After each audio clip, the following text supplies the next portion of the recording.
Welcome to Telugu popular TV. ఇప్పుడు మనతోటి ఆంధ్రప్రదేశ్ ప్రభుత్వ మాజీ సలహాదారు, పొలిటికల్ కామెంటేటర్ పరకాల ప్రభాకర్ గారు ఉన్నారు. నమస్కారం పరకార్ గారు. నమస్తే.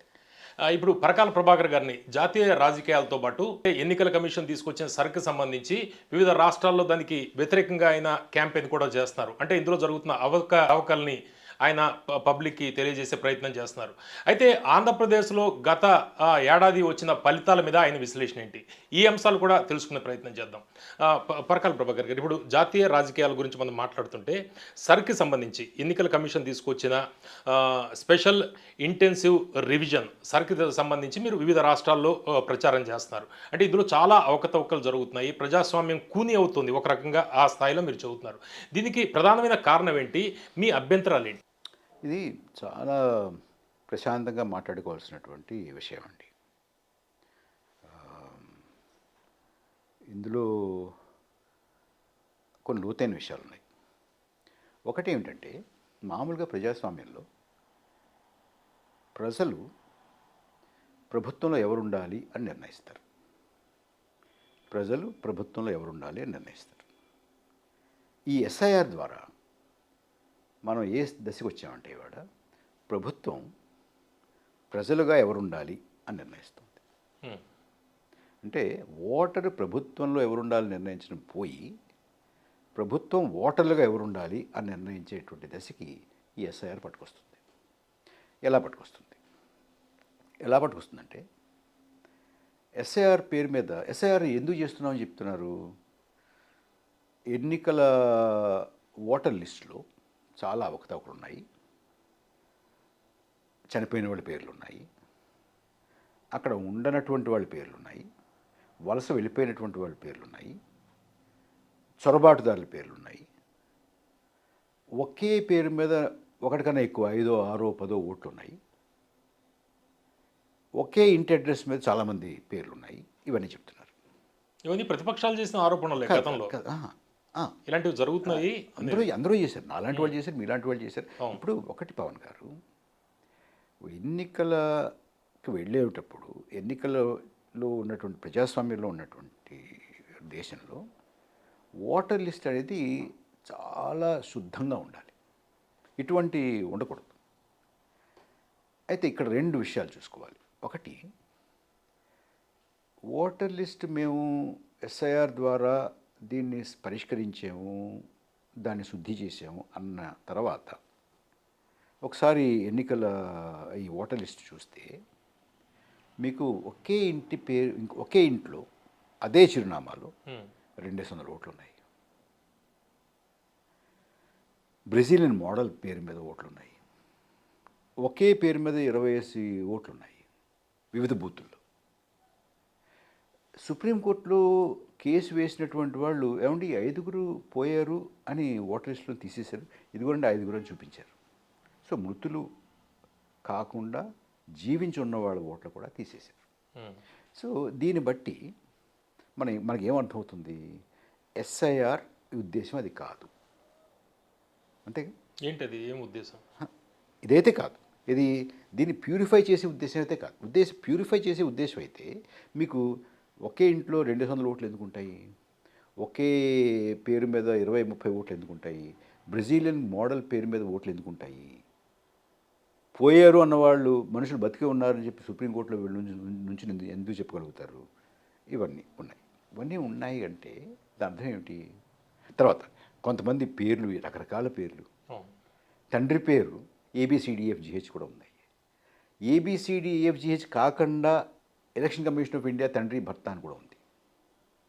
ఇవన్నీ చూస్తే that is not the intention అనేది ఒకటి తేలుతుంది. ఇంటెన్షన్ ఏమిటి అయి ఉండొచ్చు అంటే, నాకు వీళ్ళు ఓటు వెయ్యరేమో అనేటువంటి అనుమానంగా ఉన్నటువంటి వాళ్ళందరినీ తొలగించి, నాకు మాత్రమే ఓటు వేస్తారు, నాకు ఓటు వేసే అవకాశం ఎక్కువ ఉంది అన్నటువంటి వాళ్ళ పేర్లు ఉంచినట్టుగా అనుమానాలు ఉన్నాయి. ఎవరు డిసైడ్ చేస్తారు ఎవరు పేరు తీసేయాలి అనేది? అదే ఎవరు డిసైడ్ చేస్తారు? సుప్రీం, బిగ్ బాస్ ఎవరు చేశారు? ఇప్పుడు ఒకే పేరు, ఒకే ఇంట్లో 200 ఓట్లు ఉన్నాయి అని అంటే ఎవరు కూర్చొని చేశారు? అది చనిపోయారు అని చెప్పి తీసేసిన తర్వాత వాళ్ళు బతికి ఉన్నారు, ఎవరు డిసైడ్ చేశారు? ఇది పబ్లిక్గా చేశారు, చేయలేదే.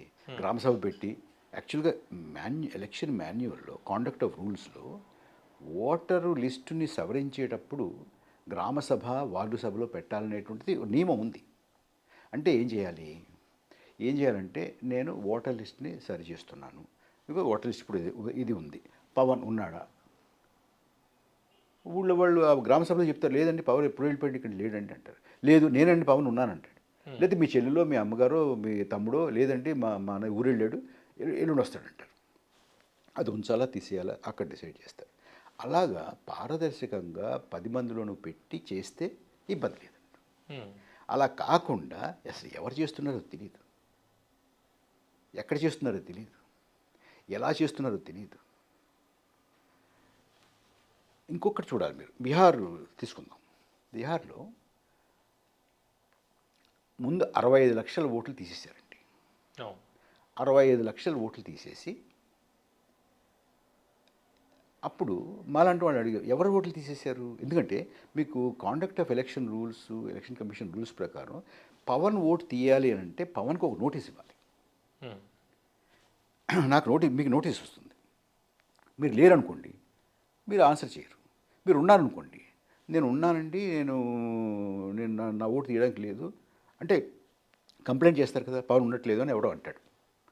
లేదు ఉన్నాను, ఉన్నావా లేవా అని మీ అడ్రస్కి ఒక లేఖ పంపించాలి. దానికి రెస్పాన్స్ లేకపోతే గ్రామ సభలో అడిగితే, గ్రామ సభలో లేడండి, ఆయన లేడు, పోయాడనో ఇక్కడ లేడనో వలస వెళ్ళిపోయాడనో ఏదో చెప్తే తీయచ్చు. అలా కాకుండా ఎలా జరిగింది? ఒకటి 65 లక్షల ఓట్లు తీసేస్తే నాలాంటి వాడు అడిగారు, ఎవరు ఓట్లు తీసేశారు చెప్పండి, పేర్లు ఇవ్వండి, ఏ నియోజకవర్గంలో ఎవరెవరు తీసేశారు, ఏ బూత్లో ఎవరెవరు తీసేశారు అంటే పదే పదే పదే పదే ఎన్నికల సంఘం మేము ఇవ్వము అన్నారండి సుప్రీంకోర్టులో. చివరికి సుప్రీంకోర్టు ఏవైనా సరే ఇవ్వాలి అని గట్టిగా ఒక ఆర్డర్ పాస్ చేస్తే అప్పుడు ఇచ్చారు. అది కూడా ఎలా ఇచ్చారు?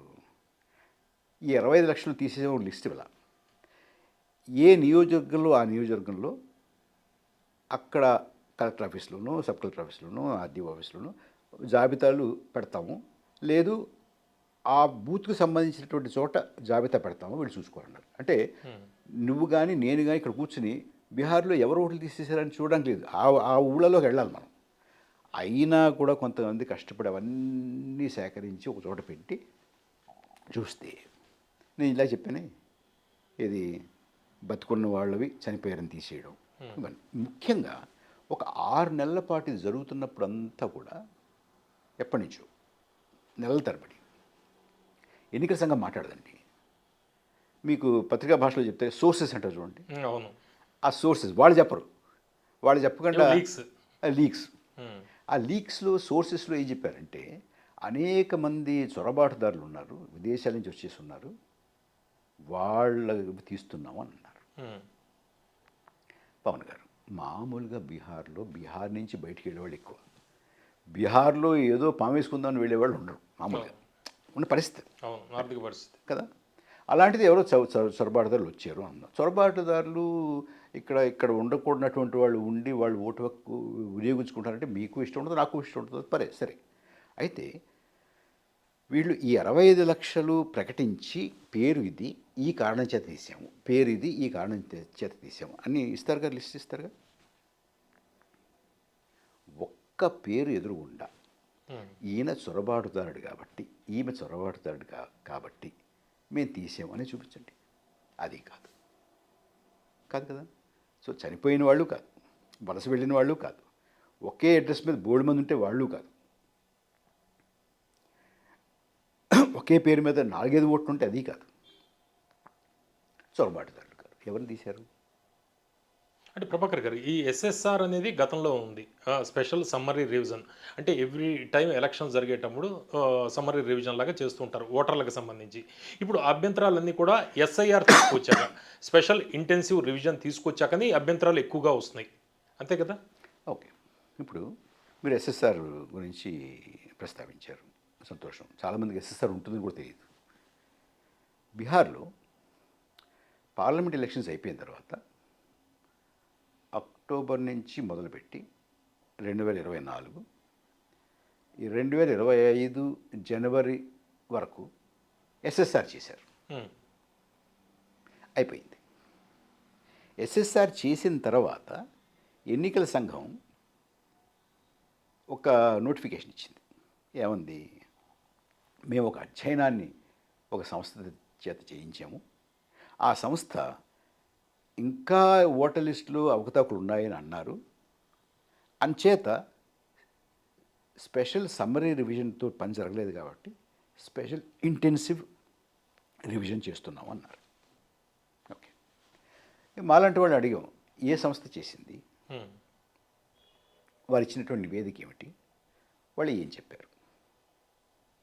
ఇంతవరకు ఎన్నికల సంఘం పలానా సంస్థ అధ్యయనం చేసిందని కానీ, వారు ఇచ్చినటువంటి సిఫార్సులు ఇవని కానీ, వారు ఇచ్చిన నివేదిక ఇదిగో అని కానీ చెప్పదు. అంటే ఎవరికి మేలు చేయడానికి ఇదంతా కూడా? అవునండి. అయితే ఎవరు చేయకుండానే అలా అన్నారా అని అనుమానం వస్తుంది. నువ్వు చెప్పకపోతే ఇప్పుడు ఇది ఆఫ్టర్ ఆల్ ప్రజాస్వామ్యం అండి, లార్జెస్ట్ డెమోక్రసీ. అంచేత ఎవరు చేశారు, ఏం సిఫార్సు ఇచ్చారు అనేది చెప్పడంలో ఏంటి వాళ్ళకు ఉన్నటువంటి ఇబ్బంది ఏమిటి చెప్పండి? ఎవరిని తీసేరు అని చెప్పడానికి ఉన్నటువంటి ఇబ్బంది ఏమిటి చెప్పండి? అంత గట్టిగా వాదించి సుప్రీంకోర్టు బలవంతం చేస్తేనే కానీ చెప్పనటువంటి పరిస్థితి ఎందుకు రావాలి? ఓకే, మీరు అడుగుతున్నారు కదా, ఎవరి కోసం చేశారు ఇది? ఒక్క విషయం మనం మనసులో పెట్టుకుంటే ఈ విషయం అంతా కూడా చాలా ప్రశాంతంగా మాట్లాడుకోవచ్చండి. అదేమిటంటే, ఇది ఎవరికి లాభం చేకూరుస్తుంది, దీనివల్ల ఎవరు నెగ్గుతున్నారు అనేది కాసేపు పక్కన పెడదాం. నేను దాంట్లో వెళ్ళదలుచుకోవాలి. నా ఉద్దేశం ఏంటంటే, ఇది ఎవరికీ లాభించకూడదు.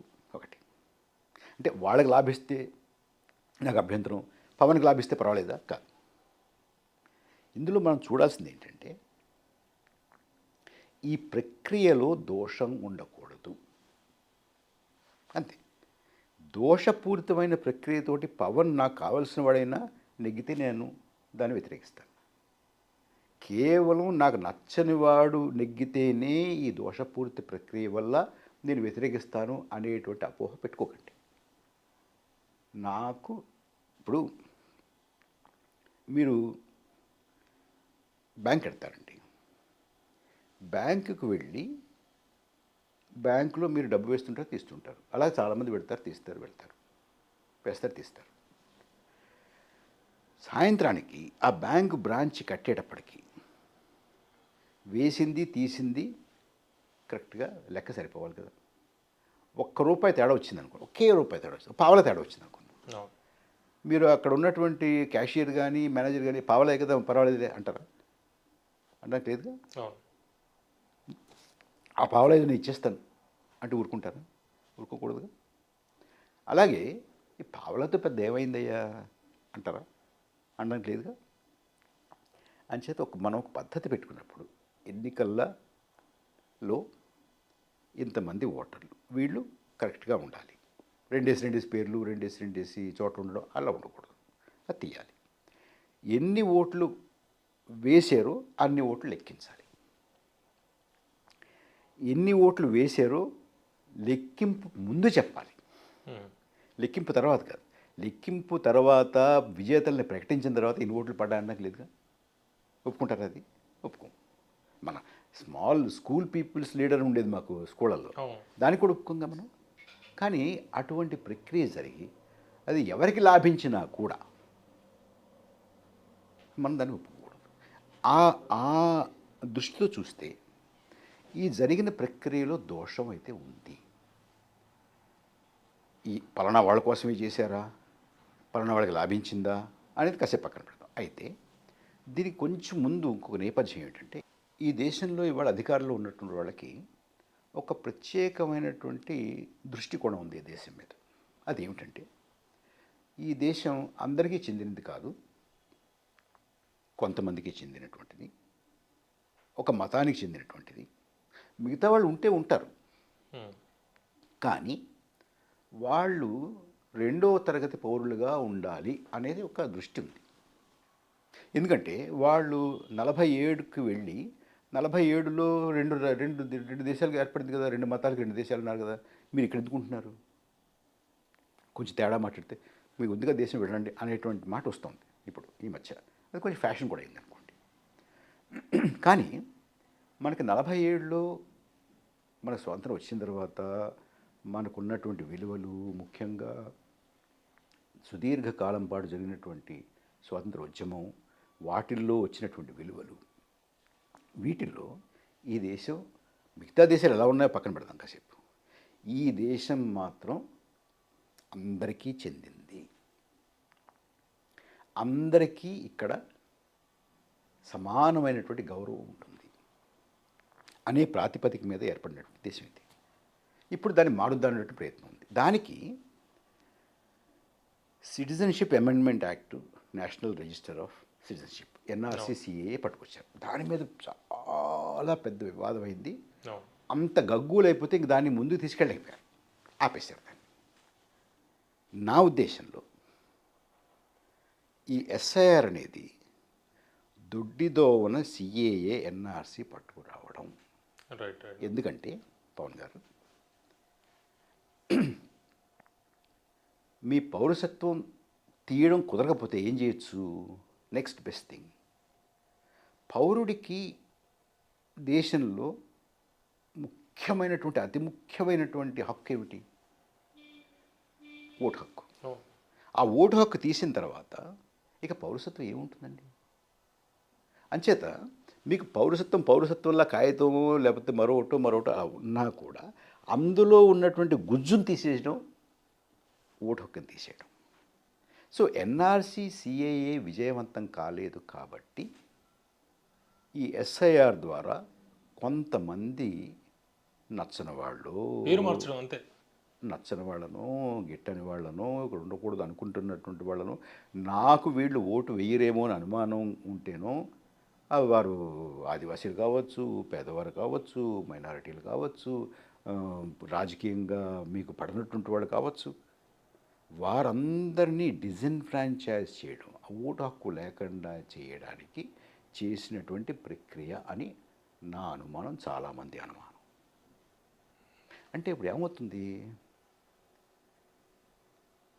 మీరు పౌరసత్వం తీలేకపోతున్నారు కాబట్టి ఓటు హక్కు తీసేయండి. CAA పేరు మార్చి SIR అంటారు కదా. అలాంటప్పుడు అంటే మీకు అంటే ఈ ఓటు తీసివేయబడినటువంటి వాళ్ళకి ప్రభుత్వం కానీ ఎన్నికైనటువంటి వాళ్ళు కానీ జవాబుదారీగా ఉండాల్సిన అవసరం లేదు. రేపు వాళ్ళ దగ్గరికి నమస్కారం పెట్టాల్సిన అవసరం లేదు కదా. ఇప్పుడు రాజకీయ నాయకుడు పవన్కి నమస్కారం ఎందుకు పెడుతున్నాడండి? పవన్ గొప్పవడం పెడుతున్నాడు ఓటు గురించి, అంతే కదా. రేపు పవన్కి ఓటు లేదు అన్న మరుక్షణం మీ ముఖం చూస్తాడా? దారిద్ర్యంలో మగ్గుతున్నటువంటి ఆ పేటలోకి వెళ్తాడా? అంటే ఓటు చోరీ అనేది ఇప్పుడే ఉందా లేకపోతే గతంలో కూడా జరిగింది? ఇది పూర్తి చేద్దాం. వీళ్ళకి ఓటు లేదు అని అంటే ఆ పేటలోకి వెళ్తాడా? వాళ్ళ పిల్లలు ఎత్తుకుని ముక్కు చీవుడు తుడుస్తాడా? తుడవడు. అక్కడ రోడ్డు కావాలని అడిగితే అవతల పోమంటాడు, వేస్తాడా? వేయడు. అంచే జవాబుదారీని కట్ చేసేయడం. నీకు ఏ రకమైనటువంటి అధికారం, హక్కు, అడిగేటటువంటి అవకాశం లేకుండా చేయడం ఇది. అంటే మరొక రీతిలో మీ పౌరసత్వాన్ని తీసేయడం. ఇప్పుడు కొన్ని రాజ్యాలు, కొన్ని దేశాలు ఏం చేసాయి, మన వాళ్ళు కాదు, అది భాషాపరంగా కావచ్చు, మతపరంగా కావచ్చు, సంస్కృతి కావచ్చు, వాళ్ళ సంస్కృతి గురించి కూడా మాట్లాడుతున్నారు, సంస్కృతి కావచ్చు, లేకపోతే ప్రాంతం కావచ్చు, మరొకటి కావచ్చు, మరి రకరకాలు. కానటువంటి వాళ్ళని ఊచకోత కోసి చంపేశారు. నా ఉద్దేశంలో ఈ SIR అన్నది రక్తపాతం లేకుండా రాజకీయంగా ఊచకోత కొయ్యడమే. It is a bloodless genocide politically. అది మీరు ఇందాక అంటున్నారు ఇదివరకు జరిగిందా? ఏమండి 2003లో చేసామని అంటున్నారు కదా. మీరు మీరు 2003లో ఓటు హక్కు ఉన్నటువంటి వయసు ఉండదు మీకు బహుశా, నాకుంది. అయితే మీరు ఇంటికి వెళ్ళిన తర్వాత, లేకపోతే మీ ఇప్పుడు చూస్తున్నటువంటి వాళ్ళలో 2003వ సంవత్సరంలో ఎవరైనా ఏదో ఒక కార్యాలయానికి వెళ్ళి ఇదిగో ఈ డాక్యుమెంట్లన్నీ ఇచ్చి ఏమండి మేము ఓటు హక్కుకి యోగ్యులం అండి అని చెప్పుకున్నారా? ఒకసారి అడగండి. లేదు లేదు. మీ నాన్నగారిని కానీ, మీ తల్లిగారిని కానీ, మీ మావయ్యలు కానీ, మీ మేనమామలు కానీ, లేకపోతే మీ పక్కన ఉన్న వాళ్ళు కానీ, ఇప్పుడు ఇది చూస్తున్నటువంటి వాళ్ళు ఒకసారి గుర్తించుకుంటే 2003లో ఎవరైనా వెళ్ళారు. ఇప్పుడు వెళ్తున్నారు కదా, వెళ్ళమంటున్నారుగా. ఏమిటి ఇది జరిగిందా అంటే ఎక్కడ జరిగింది? జరగల. ఎందుకంటే భారతదేశంలో ఓటు హక్కు ఇంక్లూజివ్ ఓటు హక్కు. ఎలక్షన్ కమిషన్దే బాధ్యత మిమ్మల్ని ఓటర్గా నమోదు చేసుకోవడం. మీరు ఎప్పుడైనా వెళ్ళారు ఎక్కడికైనా ఓటర్గా నమోదు చేసుకోవడం? అవసరం రాలేదు. లేదు కదా.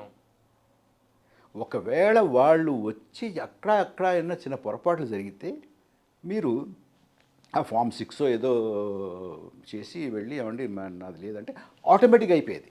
మీరు ఎప్పుడైనా అలాంటి దరఖాస్తు పూర్తి చేసి ఒక 4-5 డాక్యుమెంట్ పట్టుకెళ్ళారా?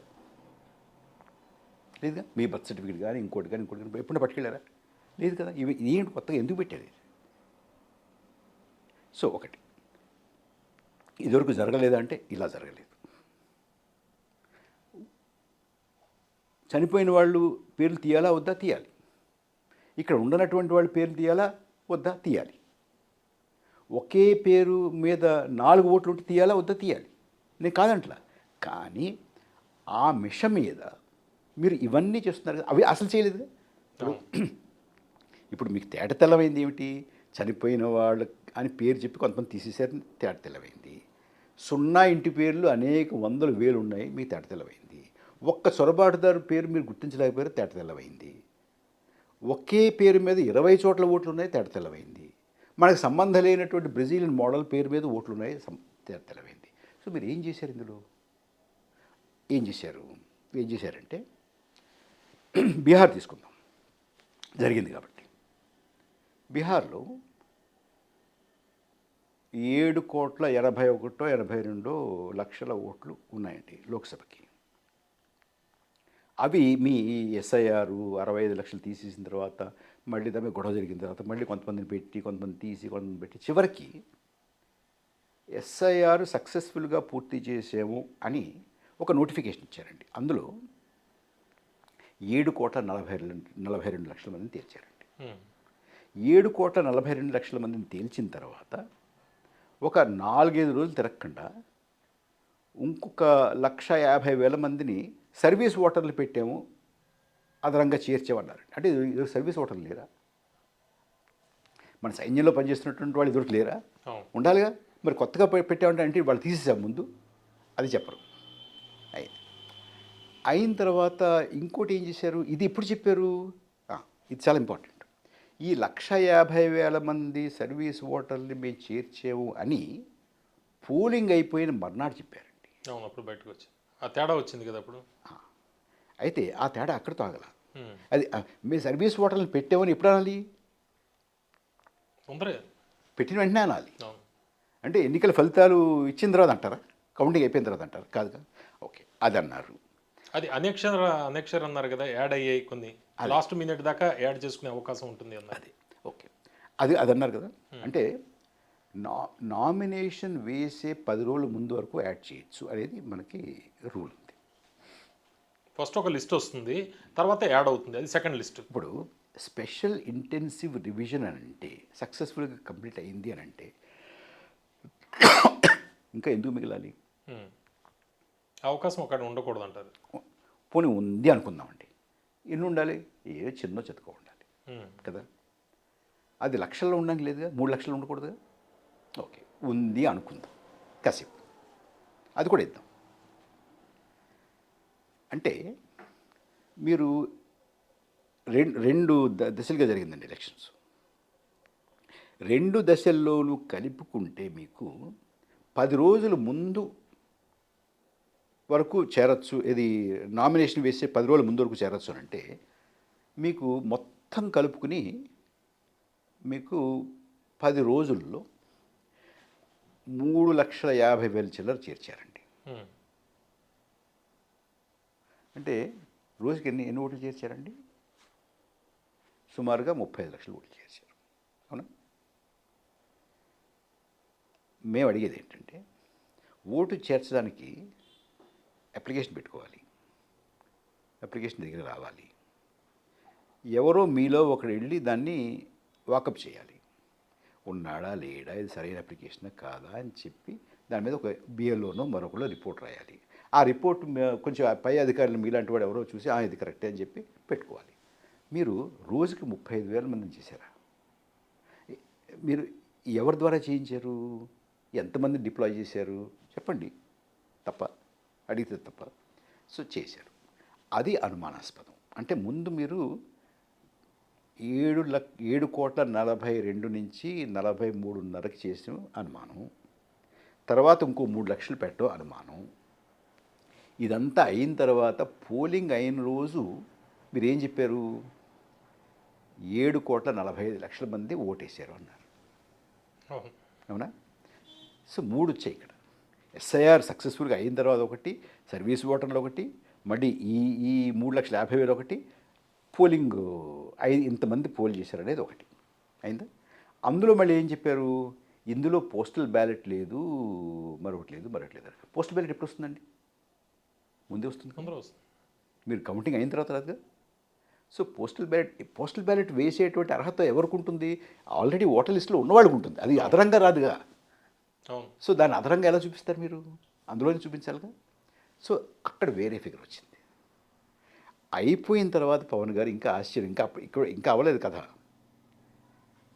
ఫలితాలు ప్రకటించిన ఒక వారం రోజుల తర్వాత హైలైట్స్ అని ఇంకొక ఇచ్చారండి. అందులో మళ్ళీ టోటల్ ఓటర్స్ ఫిగర్ వేరే ఉందండి, టోటల్ పోల్డ్ ఓట్స్ వేరే ఉన్నాయండి. టోటల్ ఓటర్స్ వేరే, టోటల్ పోల్డ్ ఓటర్స్ వేరే, అందులో పోస్టల్ ఓటర్స్ వేరే, సర్వీస్ ఓటర్స్ వేరే. తర్వాత ఇంకోటి, ఈ థర్డ్ జెండర్ ఉంది.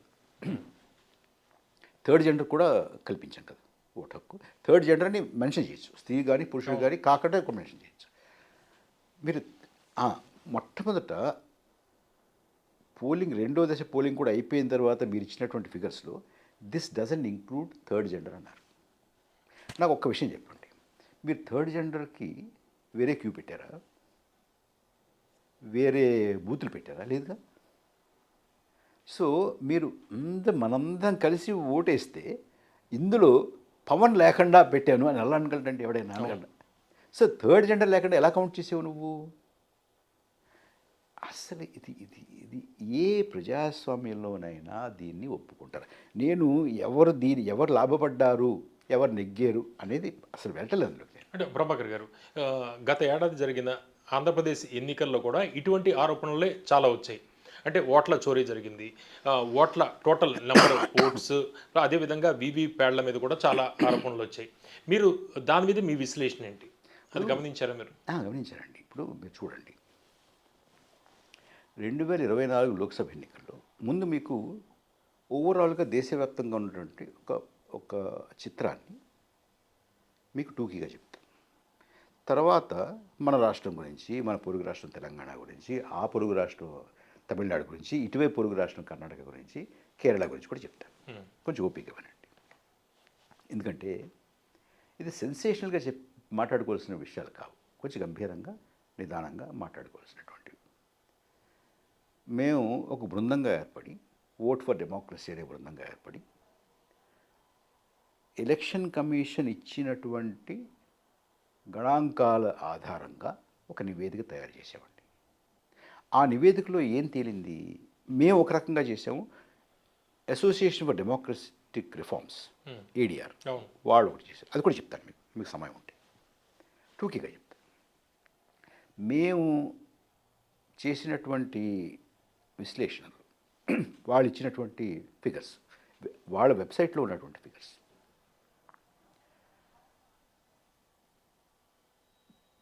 పోలింగ్ అయిపోయిన తర్వాత ప్రిలిమినరీగా ఒక ఫిగర్ అనౌన్స్ చేస్తారండి, తర్వాత ఫైనల్ ఫిగర్ అనౌన్స్ చేస్తారండి. ఈ రెండిటికి మధ్య వ్యత్యాసం పవన్ గారు దేశవ్యాప్తంగా 5 కోట్ల ఓట్లండి. 5 crore ఓట్స్. 5 crore ఓట్స్ సమానంగా 543 నియోజకవర్గాల్లో అలా పంచినవి కాదండి. 79 నియోజకవర్గాల్లో 15 రాష్ట్రాల్లో టార్గెట్ చేసి ఈ 5 కోట్ల ఓట్లని సర్దారండి. అంటే 79 నియోజకవర్గాలు దేశవ్యాప్తంగా లోక్సభ స్థానాలు చేతులు మారాయండి. ఆ లెక్కను చూస్తే ఇవాళ ఎన్డీఏ 293 స్థానాల్లో ఉందండి. ఆ 79 తీస్తే 214 ఉండాలండి.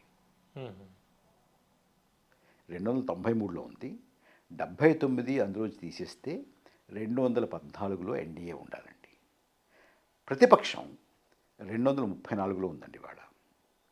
79 కనుక జోడిస్తే 313లో ప్రతిపక్షం ఉండాలండి. ఇది లెక్క. అందులో టీడీపీ ఎంత పాత్ర? ఏమండి, ఇది దేశవ్యాప్తంగా 15 రాష్ట్రాల్లో 5 కోట్ల ఓట్లు సర్దితే వచ్చినటువంటి తేలినటువంటిది. నేను మీకు ఆంధ్రప్రదేశ్ గురించి ముందు చెప్తే మీకు మిగతా వాటి మీద ఇంట్రెస్ట్ ఉండదు. అంచేత ముందు నేను మిగతా రాష్ట్రాలకు చెప్పి ఆఖరిలో ఆంధ్రప్రదేశ్కి వస్తాను. మీరు అలాగే చేస్తుంటారు. మీరు న్యూస్లో కానీ ఇంకోట్లో కానీ. ఓకే, కేరళలోనండి ప్రిలిమినరీ ఓటింగ్ ఫిగర్కి ఫైనల్గా వాళ్ళు చెప్పినటువంటి ఓటింగ్ ఫిగర్కి 6.17% ఓట్లు తేడా ఉన్నాయండి. దానివల్ల త్రిశూర్ ఎన్డీఏ చేతిలోకి వెళ్ళిందండి. ఒకటి. 2, కర్ణాటకలో ఈ ప్రిలిమినరీకి ఫైనల్ ఫిగర్కి తేడా 4.08% అండి. దీనివల్ల 22.33 లక్షల ఓట్లు అదనంగా లెక్కించారండి. ఇది 6 సీట్ల ప్రభావం చూపించిందండి. 6 సీట్ల మీద బెంగళూరు సెంట్రల్, అది పెద్ద న్యూస్లో కూడా ఉందా మధ్య, హవేరి, చిత్రగూడ, బాలాకోట్, కోలార్, బిజాపూర్. ఇక తమిళనాడులో సీటు దొరకలేదు కానీ గ్యాప్ ఇది ప్రిలిమినరీకి ఫైనల్కి 7.53. పుదుచ్చేరిలో 5.65.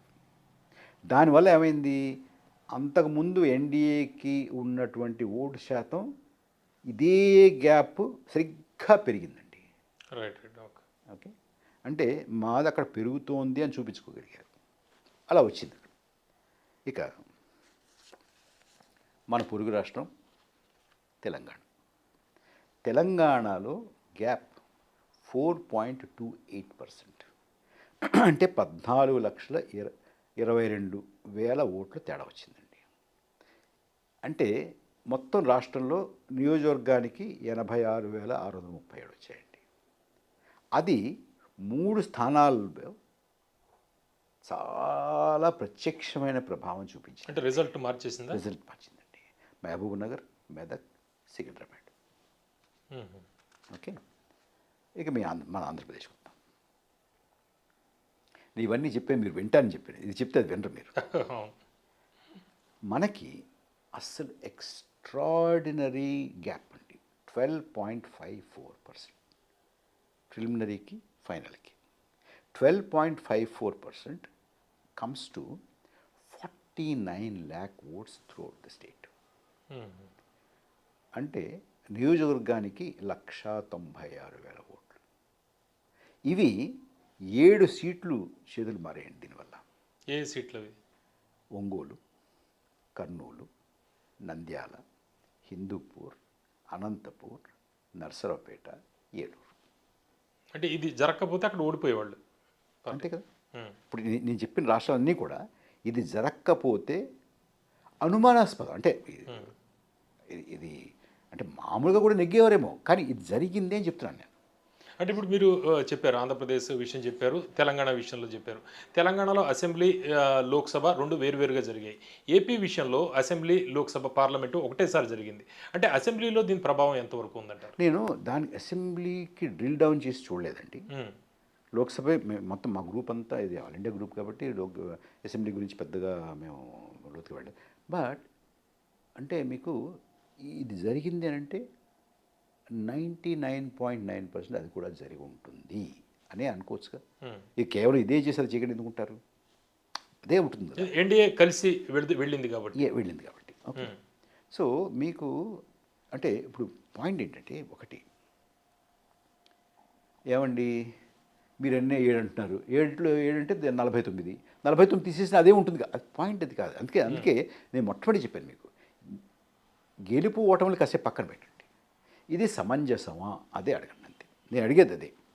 నేను నాకు కావలసినటువంటి వాళ్ళు ఇలా నెగ్గినా ఊరుకోను, కేవలం నాకు కావలసినటువంటి వాళ్ళు నెగ్గలేదు కాబట్టి అంటున్నాను అనుకోకండి, నాకు ఇష్టమైన వాళ్ళు నెగ్గలేదు కాబట్టి అంటున్నాను అనుకోకండి. అసలు కాసేపు ఫలితం పక్కన పెడదాం. ఇది ఆమోదయోగ్యమా?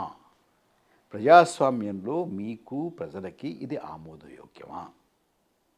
ఒకటి. తర్వాత ఇంకోటి చాలా ముఖ్యమైనటువంటిది ఇందులో, మామూలుగా పవన్ గారు మీకు పోలింగ్ అయిపోయిన తర్వాత ఇంత అయ్యింది అని ఆ సాయంత్రం 8 గంటలకు 9 గంటలకు ఒక ఫిగర్ ఇస్తారు. తర్వాత ఇంకా సమాచారం వస్తుంటుంది. అంచేత లేట్ నైట్ 11:30కో 12కో ఫైనల్గా ఇంత అయింది అంటారు. అవును, అవునా? అవును. వేరు వేరు ఫిగర్స్ వస్తుంటాయి మనకి. ఈవినింగ్ ఒకటి వస్తుంది, నైట్ వేరే వస్తుంది, మధ్యలో ఇంకోటి ఏదో అనుకుంటారు. బట్ ఓకే, ఫైనల్ ఆ ఫిగర్. రోజు ఆ మర్నాడుకో ఫైనల్ ఫిగర్ వచ్చేయాలి కదా. అవును.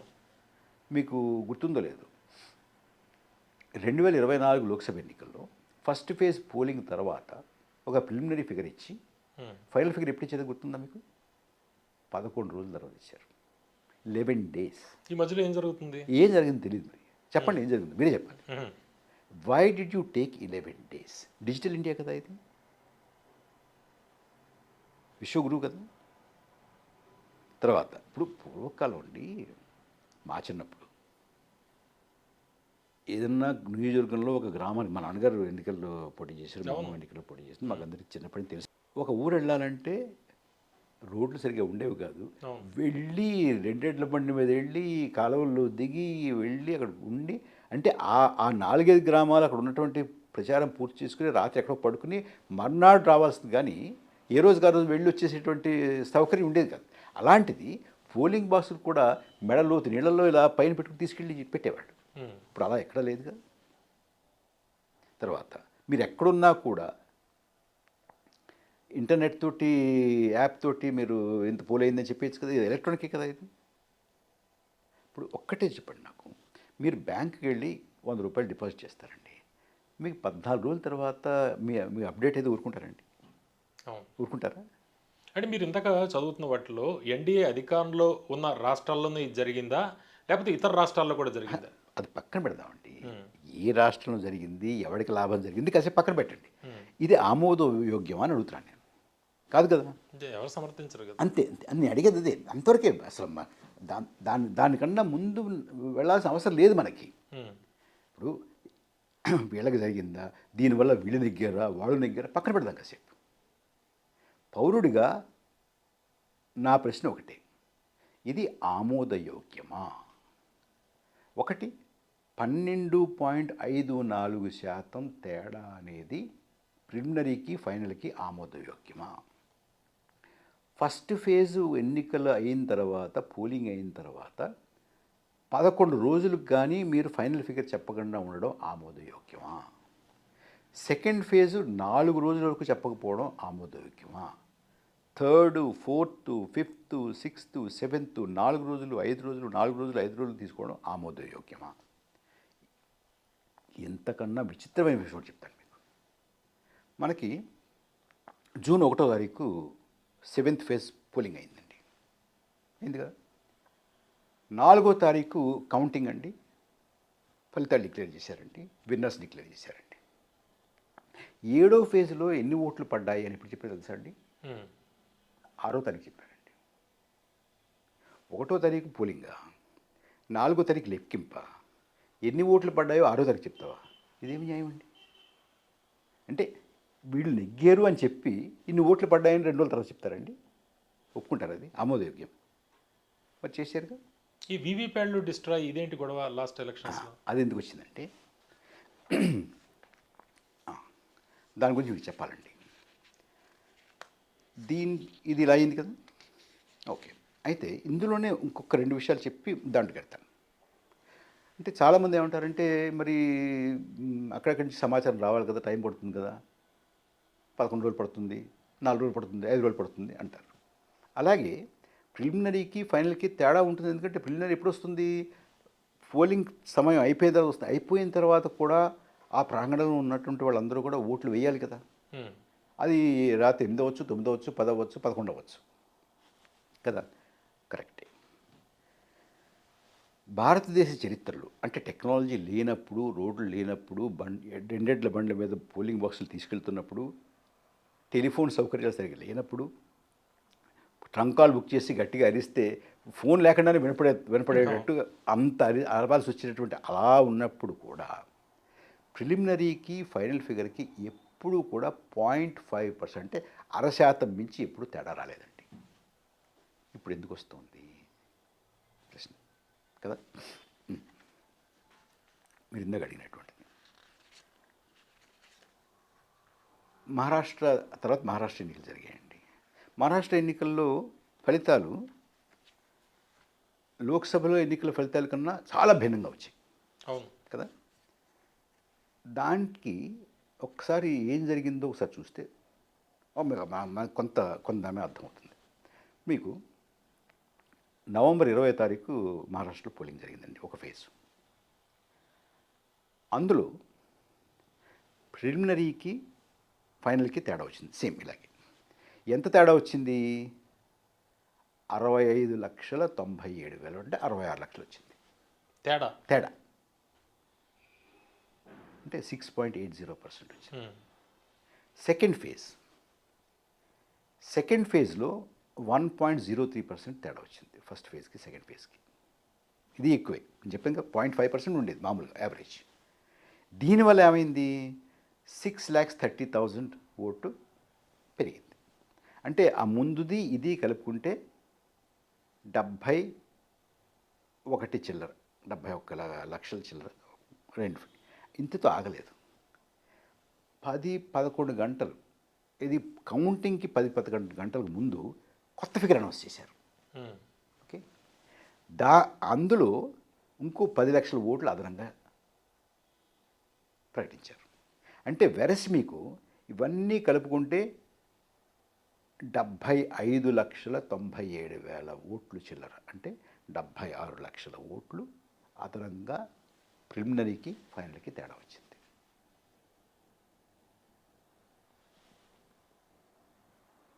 ఒకటి. జార్ఖండ్ కూడా. Then most interesting Haryana. మీరు ఇందాక అడిగారే వీవీప్యాట్లు తర్వాత, దానికి వచ్చే ముందు మీకు హర్యానా చెప్పాలి. ఎందుకంటే అది హర్యానా ఎన్నికల తర్వాత వచ్చినటువంటి పరిణామం. రైట్ రైట్ ఓకే ఓకే, ఇది కొంచెం ఓపిక ఇవ్వనండి. హర్యానాలో 10 జిల్లాల్లో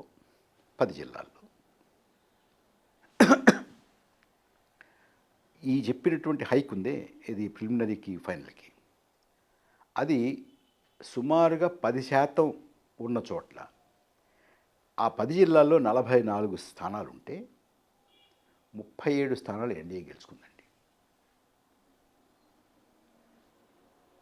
మిగతా 10 జిల్లాల్లో చాలా తక్కువ ఓటు శాతం తేడా వస్తే 46 సీట్లకి 11 సీట్లు మాత్రమే గెలుచుకుందండి. ఏమర్థమవుతుంది దీనివల్ల? ఏమర్థమవుతుందంటే ప్రిలిమినరీకి ఫైనల్కి ఎక్కువ తేడా ఉంటే ఒక పార్టీకి లాభిస్తుంది, ప్రిలిమినరీకి ఫైనల్కి తక్కువ తేడా ఉంటే ఆ పార్టీ నష్టపోతుంది. ఇదే మాట 2024 లోక్సభ ఎన్నికల్లో యూపీలో పోలింగ్ సరళి చూసినా ఇలాగే ఉంటుంది. ఇప్పుడు మీరు అడిగిన ప్రశ్నకి దీనికి సంబంధం ఉంది. నాలాంటి వాడు ఎవడో కోర్టుకి వెళ్ళాడు, పంజాబ్ హర్యానా కోర్టుకి వెళ్ళి, ఏమండి ఇంత తేడా ఉంది, మీరు పోలింగు అఫీషియల్ టైం పూర్తయిన తర్వాత కూడా ఓటు వేయచ్చు అక్కడ ఉన్న వాళ్ళంతా కూడా, అది దానివల్ల ఈ హైక్ ఉందేమో తేడా ఉందేమో అని అంటున్నారు కదా.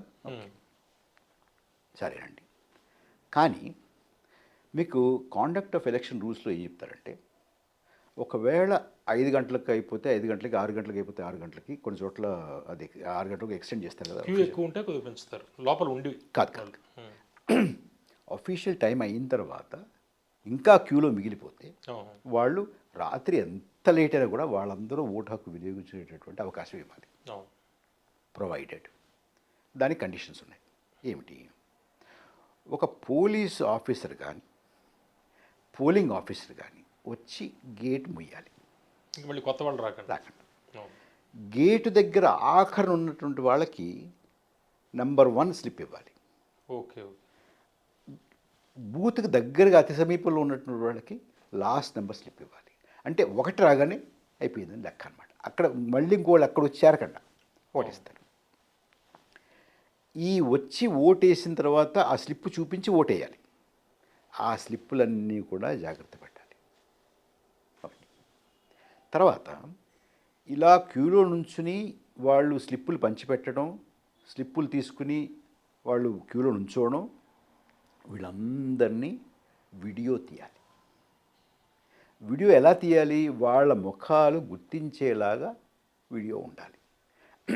పోలింగ్ అయిపోయిన తర్వాత ఆ వీడియో కూడా భద్రపరచాలి. తర్వాత పోలింగ్ ఆఫీసర్, ప్రిసైడింగ్ ఆఫీసర్, అక్కడ ఆ బూత్ ప్రిసైడింగ్ ఆఫీసర్ అధికారికంగా సమయం అయిపోయిన తర్వాత కూడా మా బూత్లో ఇంతమంది వెయిట్ చేస్తున్నారు కాబట్టి వాళ్ళకు కూడా మేము ఓటు వేసే అవకాశం ఇచ్చాము ఇంతమంది అని ఆయన పోలింగ్ ఆఫీసర్ డైరీ ఉంటుంది, ఆ డైరీలో రాయాలి. సో డైరీలో ఉండాలి, స్లిప్పులు ఉండాలి. ఆయన ఆయన ఆయన ఎంత నెంబర్ రాశాడో అన్ని నెంబర్ స్లిప్పులు ఉండాలి, వీడియో ఉండాలి. 3 ఉండాలిగా. ఆ మూడింటిని భద్రపరచాలి కదా. మాలాంటి వాళ్ళు అడిగారు, అవునయ్యా మరి ఇక్కడ ఈ 10 నియోజకవర్గాల్లో 10 జిల్లాల్లో ఎంత పెరిగిందంటున్నారు, ఈ జిల్లాలో తక్కువే పెరిగిందంటున్నారు కదా, అది ఏ బూతుల్లో వేచి ఉన్నారు, ఆ బూతుల్లో స్లిప్లు ఎంతమంది దగ్గర నుంచి కలెక్ట్ చేశారు, ఆ బూతులు ప్రిసైడింగ్ ఆఫీసర్ డైరీలో ఏం రాశారు, ఆ వీడియోలు ఏమిటి అని అడిగామండి. కోర్టుకి వెళ్ళాం, పంజాబ్ హర్యానా హైకోర్టుకి వెళ్ళాం. పంజాబ్ హర్యానా హైకోర్టు ఎలక్షన్ కమిషన్ని మొత్తం ఈ మెటీరియల్, వీడియోలు, స్లిప్పులు, డైరీ వారికి చూపించండి అని ఆదేశించింది.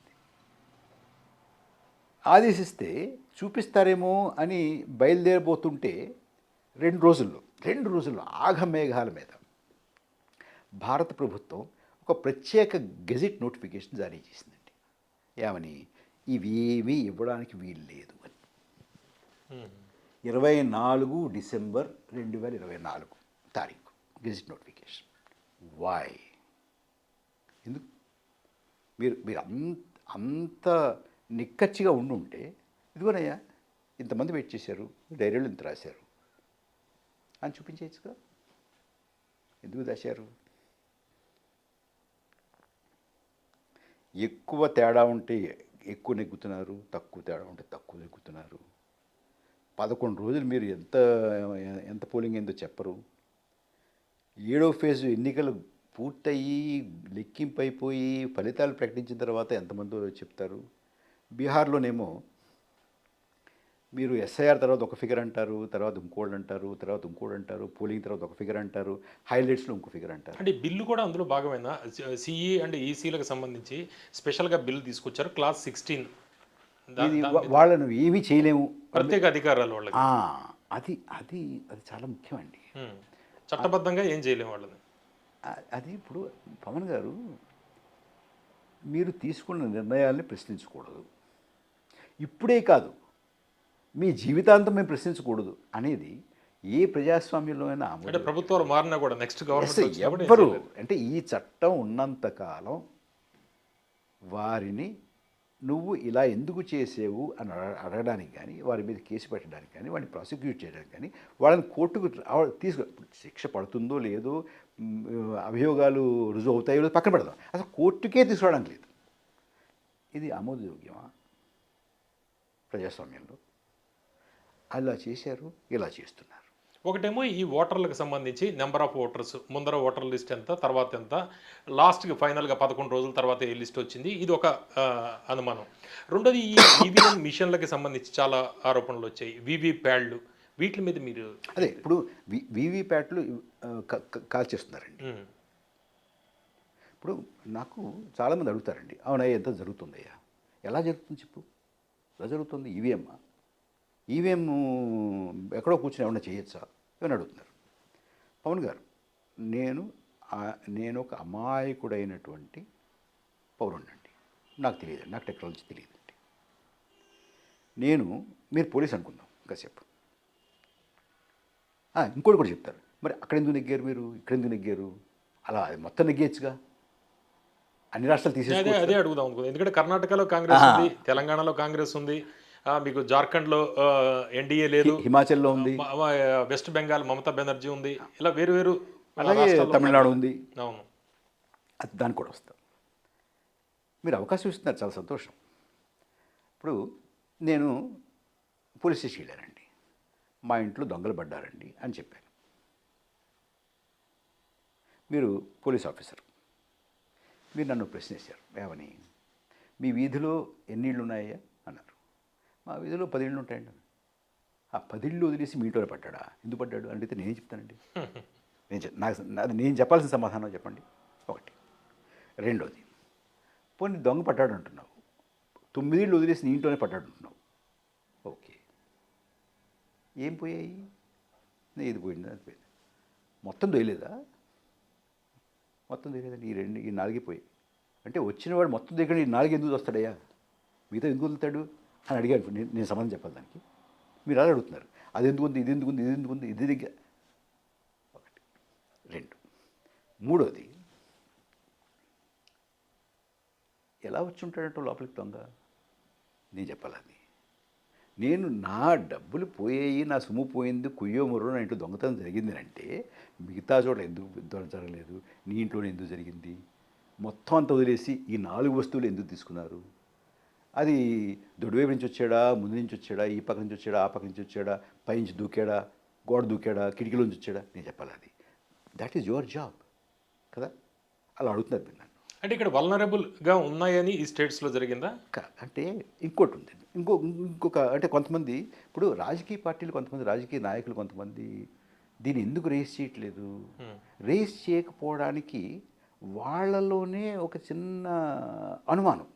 మరి అక్కడ మనం నెగ్గాం కదా, ఇక్కడ నెగ్గాం కదా, వాళ్ళు కూడా మరి అక్కడ నెగ్గితే ఓటు చోరీ కదా, ఇక్కడ నెగ్గితే ఓటు చోరీనా, ఇక్కడ ఓడిపోతే ఓటు చోరీనా అంటారేమో అని వీళ్ళకి. అదే జరిగింది, బీహార్లో ఒక రిజల్ట్ వచ్చింది, ఇక్కడ జూబ్లీ హిల్స్లో కాంగ్రెస్ గెలిచింది, అలా అంటారు.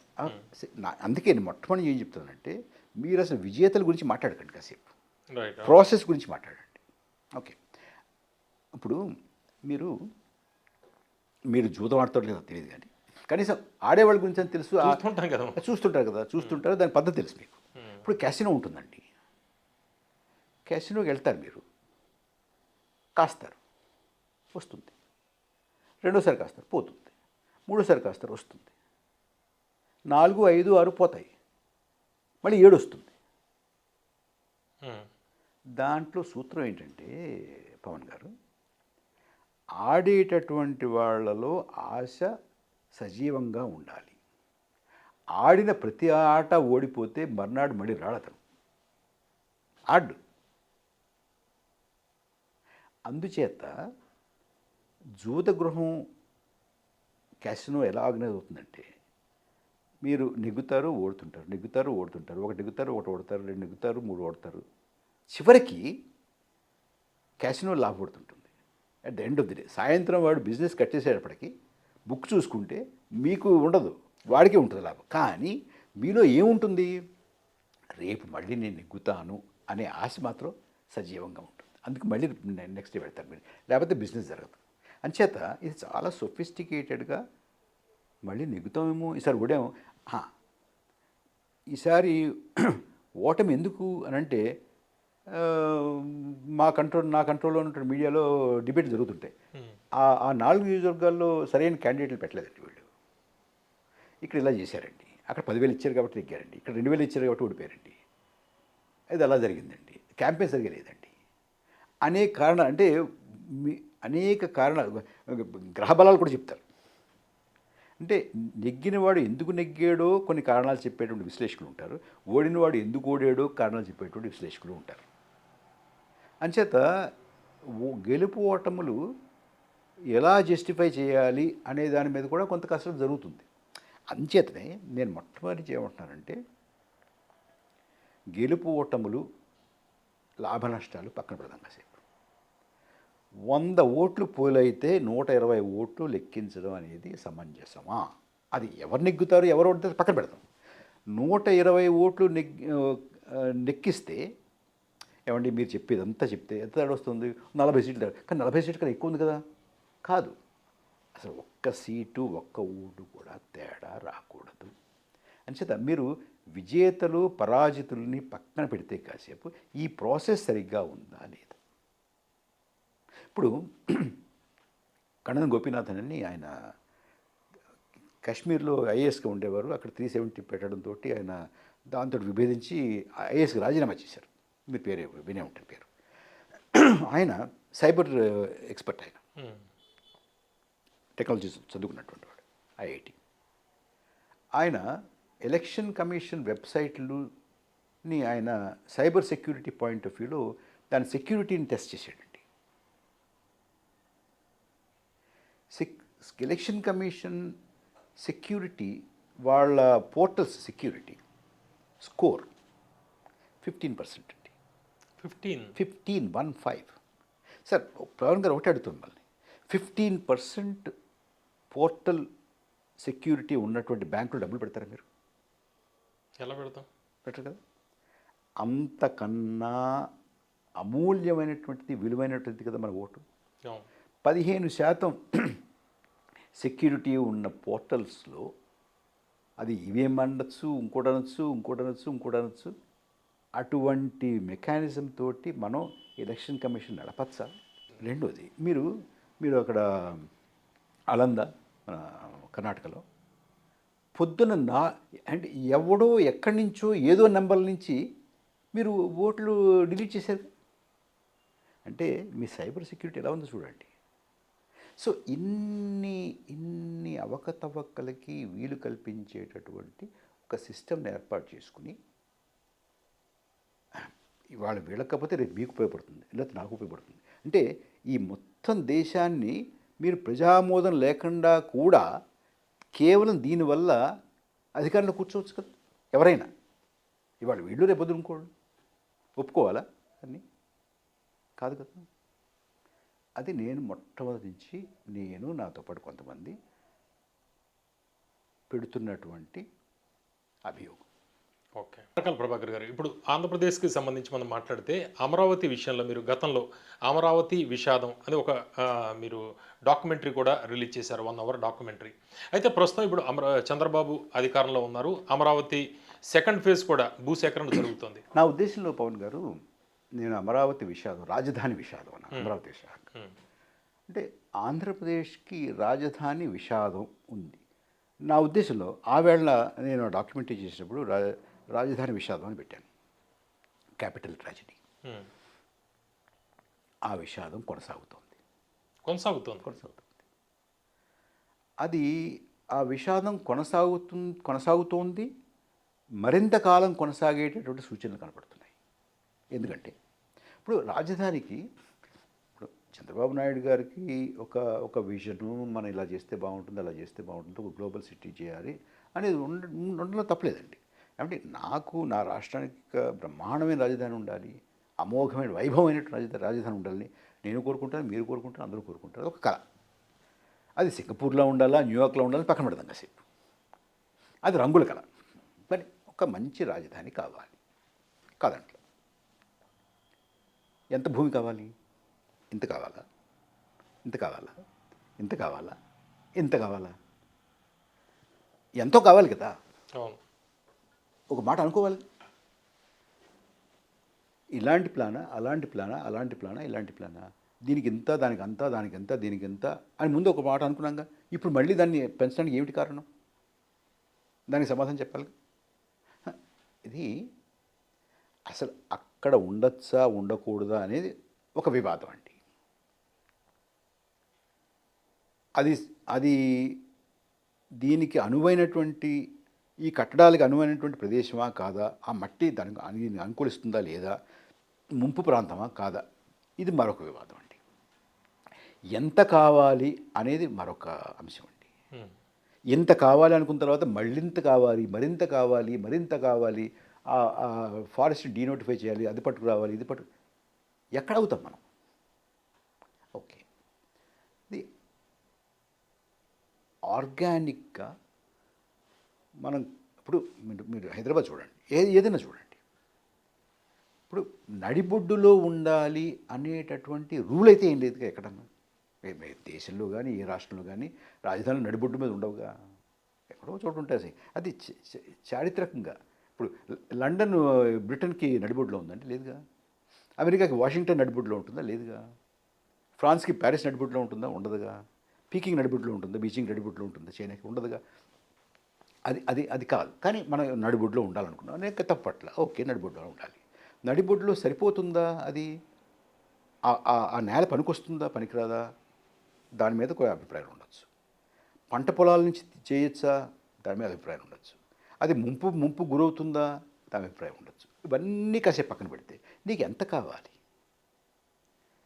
ఇందాక నేను చెప్పినట్టుగా ఎలక్షన్ కమిషన్ లాగా, పోలింగ్ లాగా, ఇదొకటి అదొకటి, ఇవాళ ఒకటి, రేపు ఒకటి, ఎల్లుండి అలా అలా అలా పెంచుకుంటూ వెళ్ళిపోతాం మనం, కాదుగా. సో అంచేత ఇలా పెంచుకుంటూ వెళ్ళిపోతే ఇంకా అది చేస్తాం, ఇది చేస్తాం, అది చేస్తాం, ఇది చేస్తాం అనుకుంటే విషాదం కొనసాగుతుంది కదా. దీనికి ఎప్పుడు అంతం? మనం పని చేస్తే ఓకే సరే, ఇంకా ఇంకా ఇంకా వైభవం ఉండాలి. ముందు ఇదిగో ఇది చేసుకుని ఆ తర్వాత ఇప్పుడు ఏదైనా కూడా దానంతా అలా అభివృద్ధి ఇప్పుడు వాషింగ్టన్ కానీ న్యూయార్క్ కానీ ఇప్పుడు ఉన్నట్టుగా ఉందండి, ముందు కాదు కదా. అట్లా పెరుగుతుంటుందిగా. ఇప్పుడు ఢిల్లీ, హైదరాబాద్, మీరు వచ్చినప్పుడు నేను వచ్చినప్పుడు ఇంత ఉండేది, ఇప్పుడు ఇంత అయింది. ఎవరినో కూర్చుని పెంచాడు దాన్ని. చంద్రబాబు హైటెక్ సిటీ, మాదాపూర్, అది సరే. ఇప్పుడు శంకరపల్లి కలిసిపోయిందిగా. ఎలా కలిసింది? ఎవరో కూర్చొని చేశారా? ఆర్గానిక్గా పెరుగుతాయండి. దేశాలు పెరుగుతాయి, పట్టణాలు పెరుగుతాయి, సంస్థలు పెరుగుతాయి, అన్నీ పెరుగుతుంటాయి కదా. హైటెక్ సిటీ కూడా అలాగే పెరిగిందంటారు. ఏమంటే ఒకటి, ఇప్పుడు ఎవరైనా పలానాది నేను పలానాది వారు చేస్తే, వారు ఇనిషియేటివ్ తీసుకుంటూ వచ్చిందంటే దాన్ని డినై చేయకూడదండి, తప్పది. అయితే సార్ అది ఎవరు చేశారు? ఇంకోటి ఇక్కడ ఇంకో ప్రాబ్లం ఏముంటుందంటే, ఏమంటే స్టీవ్ జాబ్స్ యాపిల్ పెట్టాడండి, బిల్ గేట్స్ మైక్రోసాఫ్ట్ పెట్టాడండి. అప్పుడు ఎవరో అధ్యక్షులు ఉంటారు కదా ఆ దేశానికి, నేను పెట్టాను అంటారా? అనొచ్చా? అంటే మీరు హర్షిస్తారా? అది ప్రజలు చెప్పాలండి. అయ్యో ఆయన ఉండగా ఇది వచ్చింది అని మనం చెప్పుకోవాలి. ఇప్పుడు నేను కొంతమంది ఫ్రెండ్స్తో అంటుంటానండి, ఒక్కసారి ఊహించుకోండి, గాంధీజీ బతుకున్నారు, హత్య కావించబడలేదు, 48లో హత్య కాలేదు, ఇంకో 5 ఏళ్ళు 6 ఏళ్ళు 10 ఏళ్ళు బతుకుండేవారికైనా. ఆయన స్వాతంత్రం వచ్చిన తర్వాత, ప్రభుత్వం ఏర్పడిన తర్వాత రాష్ట్రం తిరిగి, ఊరు తిరిగి ఆయన ఉపన్యాసాల్లో నేను స్వాతంత్రం పట్టుకొచ్చినప్పుడు అన్నాడు అనుకోండి, నవ్వేవారా? నేను స్వాతంత్రం పట్టుకొచ్చాను అని చెప్పుకున్నాను అనుకోండి, హాస్యాస్పదంగా ఉండేది కదా. చెప్పుకుంటారా? మీరు చెప్తారు, అరే గాంధీ గారి వల్ల నాకు వచ్చింది, దేశానికి స్వాతంత్రం వచ్చింది. ఐన్స్టీన్ చెప్తాడు, లేకపోతే మీరు చెప్తారు, ఇంకోటి చెప్తారు. నేను అన్నాడు అనుకోండి, ఆయన బాగుండదు కదా, ఎబ్బెట్టుగా ఉంటుందండి. ఇప్పుడు ఆయన ఏమీ చేయలేదు, గాంధీ గారు ఏమీ చేయలేదు, వీళ్ళు ఏం చేయలేదు అంటలేను నేను. కానీ ఎవరికి వాళ్ళు చెప్పుకుంటే ఎబ్బెట్టుగా ఉంటుంది. అది పదే పదే చెప్పడం అనేది సమంజసం కాదు, మంచిది కాదు. అంతే నేను చెప్పేది. ఓకే. ప్రభాకర్ గారు, మీరు గతంలో చంద్రబాబు గారు సీఎంగా ఉన్నప్పుడు ప్రభుత్వానికి సలహాదారుగా కూడా మీరు పనిచేశారు. అప్పుడు చంద్రబాబు గారు విజన్ ఎట్లా ఉండేది అమరావతి విషయంలో? అప్పుడు ఏం మాట్లాడేవారు? ఇప్పుడు వెళుతున్న విధానం ఎట్లా అనిపిస్తోంది మీకు? ఇప్పుడు మీరు లేరు ప్రభుత్వ సలహాదారుగా, కానీ ఇప్పుడు ఎట్లా చూస్తున్నారు? అప్పుడు చంద్రబాబు గారు ఏం ఆశించారు? ఎట్లా చూశారు అమరావతిని? ఇప్పుడు ఎట్లా ఉంది? అదే విధంగా ఉందా? లేదండి అంటే ఒకటి పవన్ గారు, నేను ఆవేళ ప్రభుత్వంలో పనిచేశాను కాబట్టి ఆవిడ ఇలా ఉంది ఇప్పుడు అలా ఉంది అని చెప్పడం సమంజసం కాదు. హ్మ్. అంచేత మనం ఆ చర్చలో వెళ్ళద్దు. నేను అమరావతి గురించి నాకు ఒక నిర్దిష్టమైన అభిప్రాయం ఉంది, నేను చెప్పాను.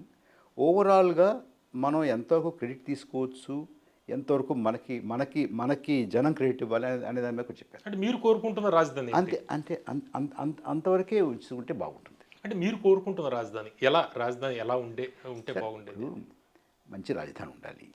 అట్లాగే మన దేశం అనుకోండి, ఒకటో ఆర్థిక వ్యవస్థ అయిపోవాలి, నాకుంది. కానీ దానికి ఉన్న పరిస్థితులు ఏమిటి, అనుకూలించేవేమిటి, ప్రతికూలించేవేమిటి, మనం సాధించగలమా, సాధ్యాసాధ్యాలు ఏమిటి, ఇది ఆలోచించుకోవాలిగా. ఏం చేయాలి అది ఆలోచించుకోవాలిగా. అంతేగాని మీకు మీకు భారతదేశ భవిష్యత్తు ఉజ్వలంగా ఉండాలని ఉందా లేదా? ఉంది. అమరావతి మా రాష్ట్రానికి రాజధాని బాగుండాలని ఉందా లేదా? బాగుండాలని ఉంది. అందులో ఏమనుమానం ఉంటుంది అందులో? అంటే ఇప్పుడు అమరావతిలో ఈ పెట్టుబడుల విషయంలో ఇప్పుడు కొత్త కొత్త కంపెనీలు వస్తున్నాయి. అంటే భవిష్యత్తులో ఎట్లా ఉండే అవకాశం కనిపిస్తుంది అమరావతి రాజధానిగా? రాష్ట్రానికి వస్తాయి, అమరావతికి వస్తాయా లేదా నాకు తెలియదు. ఎందుకంటే అమరావతిలో ఏముందని వస్తుంది, వాళ్ళకి ఏదో కావాలి కదా. సో నేను ఈ మధ్య వెళ్ళలేదు అక్కడికి, నేను ఆ ఊరు చూడలేదు ఎలా ఉందో, అక్కడ ఉన్నటువంటి సదుపాయాలు ఏమిటో నాకు తెలియదు. అయితే ఒకటి మాత్రం నేను చెప్పగలనండి, సదుపాయాలు కల్పించాలనేటువంటి తపన మాత్రం ఇవాళ ఉన్నటువంటి ముఖ్యమంత్రి గారు ఉంటుంది. అప్పుడు ఉంది, ఇప్పుడు ఉంది కూడా. అది ఎంతవరకు సాధ్యం చేయగలరా లేదా, లేదు ఇలాగే దీన్ని అలా ఇంత కావాలి, ఇంతగా సరిపోదు, ఇంకా అంత కావాలి, ఎయిర్పోర్ట్ రావాలి, ఇది రావాలి, అది రావాలి అనుకుంటూ ఈ విషాదాన్ని కొనసాగిస్తూ వెళ్ళిపోవడమేనా అనేది ఇది ఇప్పుడు చెప్పలేనుగా. అంటే ఆర్థిక పరిస్థితి గురించి నేను ఎందుకు అడుగుతున్నానంటే, మీరు లండన్ స్కూల్ ఆఫ్ బిజినెస్ మీరు చదివారు మీరు. అందుకు మీకు విస్తృత అవగాహన ఆర్థిక పరిస్థితి మీద ఎక్కువగా ఉంటుంది. ఇప్పుడు ఆర్థిక పరిస్థితి ఎట్లా ఉంది? అమరావతి మీద ఇంత పెట్టుబడులు పెట్టడం ఎంతవరకు సమంజసం? ఎందుకంటే ఇప్పటికే సూపర్ 6 అనేది అనౌన్స్ చేశారు చంద్రబాబు గారు. అందులో దశల వారీగా అమలవుతున్నాయి కొన్ని. ఇప్పుడు ఇటువంటి పరిస్థితుల్లో ఆర్థిక పరిస్థితి ఎట్లా ఉంది? అమరావతి ఏ విధంగా ముందరకెళ్ళే అవకాశం కనిపిస్తుంది? అసలు మేము ఇందాక అనుకున్నాం కదండి, ఇంకా ఆ అమరావతి విషాదం. అమరావతి విషాదం అక్కడితో ఆపుదామండి. హ్మ్. మరీ ఇది అది అది ఈ వీధి ఆ వీధి అంటే కాదు కదా. నేను ఊరగా చెప్పేసాను, అయిపోయింది. పరకాల ప్రభాకర్ గారు, ఇప్పుడు భారతదేశ ఆర్థిక పరిస్థితి ఎట్లా ఉందని భావిస్తున్నారు? ఎందుకంటే ఇప్పటికే 5th ప్లేస్లో మనం ఉన్నాం. జీడిపిలో, ఎకానమీలో 5th ప్లేస్లో ఉన్నాం. 3rd ప్లేస్ కూడా వచ్చే అవకాశం ఉంది అనేది చాలా రేటింగ్ ఏజెన్సీస్ కూడా చెబుతున్నాయి. మార్గాన్ స్టాన్లీ కావచ్చు, లేకపోతే మరికొన్ని ఏజెన్సీస్ కూడా చెబుతున్నాయి. మీరు ఎట్లా చూస్తారు? ఇది కొంచెం నిదానంగా ఆలోచించాల్సిన విషయం అండి. ఈ గణాంకాలు కొంత మనల్ని తప్పుదో పట్టించేలాగా ఉంటాయి. ఇప్పుడు జీడిపి అనుకోండి, జీడిపి ఒక లెక్క, తలసరి ఆదాయం ఒక లెక్క. ఈ రెండింటినీ చూసుకుంటే ఇప్పుడు మీకు మనం బ్రిటన్ని పక్క తప్పించి ఆ స్థానంలో మనం వచ్చాం కదా. అవును. 5వ స్థానంలో ఉన్నాయి వాడు. 5 నుంచి మీరు జపాన్ కూడా దాటి జర్మనీ ప్లేస్కి వచ్చేస్తాము, తర్వాత జపాన్ ప్లేస్కి వచ్చేస్తాము అని మనకి ఒక ప్రొజెక్షన్ ఉంది. అమెరికా, చైనా, తర్వాత ఇండియా. ఇందులో 2 విషయాలు చూడాలి. ఇప్పుడు బ్రిటన్ని స్థానభ్రంశం చేసి మనం ఆ స్థానంలోకి వచ్చాము అన్నాం కదా. దానికి నేను 2 ప్రశ్నలు వేస్తాను. బ్రిటన్ అభివృద్ధి చెందిన దేశమా కాదా? అభివృద్ధి చెందిన దేశమా? మీరు ఒప్పుకుంటారు కదా. భారతదేశం అభివృద్ధి చెందిన దేశమా కాదా? చెందుతున్న దేశం కదా. అభివృద్ధి చెందినటువంటి దేశాన్ని పక్కకి తొలగించి ఆ స్థానంలో మనం వచ్చామంటే మనం ఏమవ్వాలి? చెందిన దేశం అవ్వాలి. అయిందా? లేదు కదా. ఏంటి లెక్కలు ఏంటి మరి? అదే చెప్తాను వినండి, అది అవ్వలేదు కదా. ఇంకోటి, మన ప్రధానమంత్రి గారే ఏం చెప్తున్నారంటే 2047లో మనం అభివృద్ధి చెందిన దేశంగా ఉంటాము అంటున్నారు. ఉమ్. అంటే ఏమిటి? ఇవాళ కాదా? ఇవాళ కాకపోయినా మనం బ్రిటన్ స్థానంలోకి వచ్చేసామా? ఇందులో మీకు వైరుధ్యం కనపట్ల ఒకటి. ఇంకో వైరుధ్యం చెప్పనా మీకు? 4వ స్థానంలోకి వచ్చి బ్రిటన్ని పక్కకి తప్పించి 5వ స్థానంలోకి వచ్చి బ్రిటన్ పక్కకి తప్పించి 80 కోట్ల మందికి ఉచిత రేషన్ ఇస్తున్నాను నేను అంటారండి. ఈ రెండింటికి వైరుధ్యం లేదు. ఒక అభివృద్ధి చెందిన దేశం బ్రిటన్ తప్పించి బ్రిటన్ స్థానంలోకి వచ్చినటువంటి దేశం 80 కోట్ల మందికి ఉచిత రేషన్ ఇవ్వాలా? వైరుధ్యమే కదా. ఈ వైరుధ్యం ఎందుకు వస్తుంది అంటే మీరేమో 5వ స్థానంలో జీడిపిలో ఉన్నారు, స్థూల జాతీయ ఉత్పత్తిలో ఉన్నారు. 130వ స్థానంలో ఏమో తలసరి ఆదాయంలో ఉన్నారు ఉమ్. కదా. సో 130వ స్థానంలో తలసరి ఆదాయంలో ఉంటే మీరు అభివృద్ధి చెందిన దేశం ఎలా అవుతుంది? ఇంకోటి,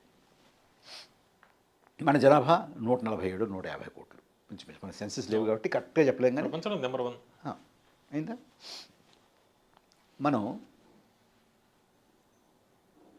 బ్రిటన్ జాతీయ ఆదాయంతో ధీటుగా వాళ్ళకన్నా ₹2 ఎక్కువలో ఉన్నాం. 150 కోట్ల జనాభాతో. వారి జనాభా ఎంతండి? ఇంచుమించు ఆంధ్రప్రదేశ్ అండి ఉమ్. కదా. మరి వైరుధ్యమే కదా అది. 150 కోట్ల జనాభాతోటి నువ్వు ఎంత ఉత్పత్తి చేస్తున్నావో 5-6 కోట్ల జనాభాతో అంత ఉత్పత్తి చేస్తున్నానంటే ఎక్కడున్నాం మనం? మనం తలసరి ఆదాయంలో ఎక్కడున్నాం? ఇది కాసేపు అలా ఉంచండి. మీ రేటింగ్ ఏజెన్సీసు లేకపోతే మార్క్ జుకర్బర్గో, ఇలాన్ మస్కో, బిల్ గేట్సో వచ్చి అబ్బా అసలు భారతదేశమే వచ్చి ప్రధానమంత్రి గారినో మరొకరినో కలిసి బయటకు వచ్చి ఏమంటారండి? This is emerging economy, this is the అసలు ఏషియా మొత్తం మీద ఇదే అంటుంటారు కదా. ఎందుకంటారు తెలుసండి? నా లెక్క చెప్తాను మీకు. వాళ్ళు భారతదేశంలో 30-35 కోట్లు మధ్యతరగతి వారండి. కాస్త జేబులో చిల్లరాడేటువంటి టైప్ అది. అవును. వాళ్ళు కార్లు కొనగలరు, ఫ్రిడ్జ్లు కొనగలరు, ఏసీలు కొనగలరు, ఆల్ ది కన్స్యూమర్ డ్యూరబుల్స్ కొనగలరు. వాళ్ళకి ఇప్పుడు నేను చెప్పినటువంటి మస్క్, గేట్స్, జూకర్బర్గ్ వీళ్ళకి 150 కోట్లు అవసరం లేదండి. వాళ్ళకి కావాల్సింది మార్కెట్. ఈ మార్కెట్ ఇవాళ నా సరుకులు అమ్ముకోవడానికి, కొనడానికి వీళ్ళు తయారుగా ఉన్నారు. అంతే నాకు కావాల్సింది. మిగతా వాళ్ళు ఏవైతే నాకేంటి. అంటే ఓవరాల్గా మనం చూస్తుంటే మ్యానుఫ్యాక్చరింగ్ ముందరకు వెళుతుంది, అగ్రికల్చర్లో స్టార్టప్ ఇండియా ఇలా మొత్తం అన్ని రంగాలు ముందరకు వెళ్తున్నట్టు ప్రొజెక్షన్ జరుగుతుంది కదా. లేదు. యాక్చువల్లీ మీరు ఎక్కడ చదివారు? తప్పు చదివారు. మేక్ ఇన్ ఇండియా ఫెయిల్ అయిందని చెప్తున్నారు. ఎందుకంటే ఎక్కడా కూడా ఇండస్ట్రియల్ ప్రొడక్షన్ పెరగట్లేదు. Manufacturing is in trouble. మీకు ఇవాళ చరిత్రలో ఎప్పుడూ లేనంత హౌస్ హోల్డ్ డెట్ ఉంది. Household debt, country debt చెప్పట్లేదు నేను. Okay. Household debt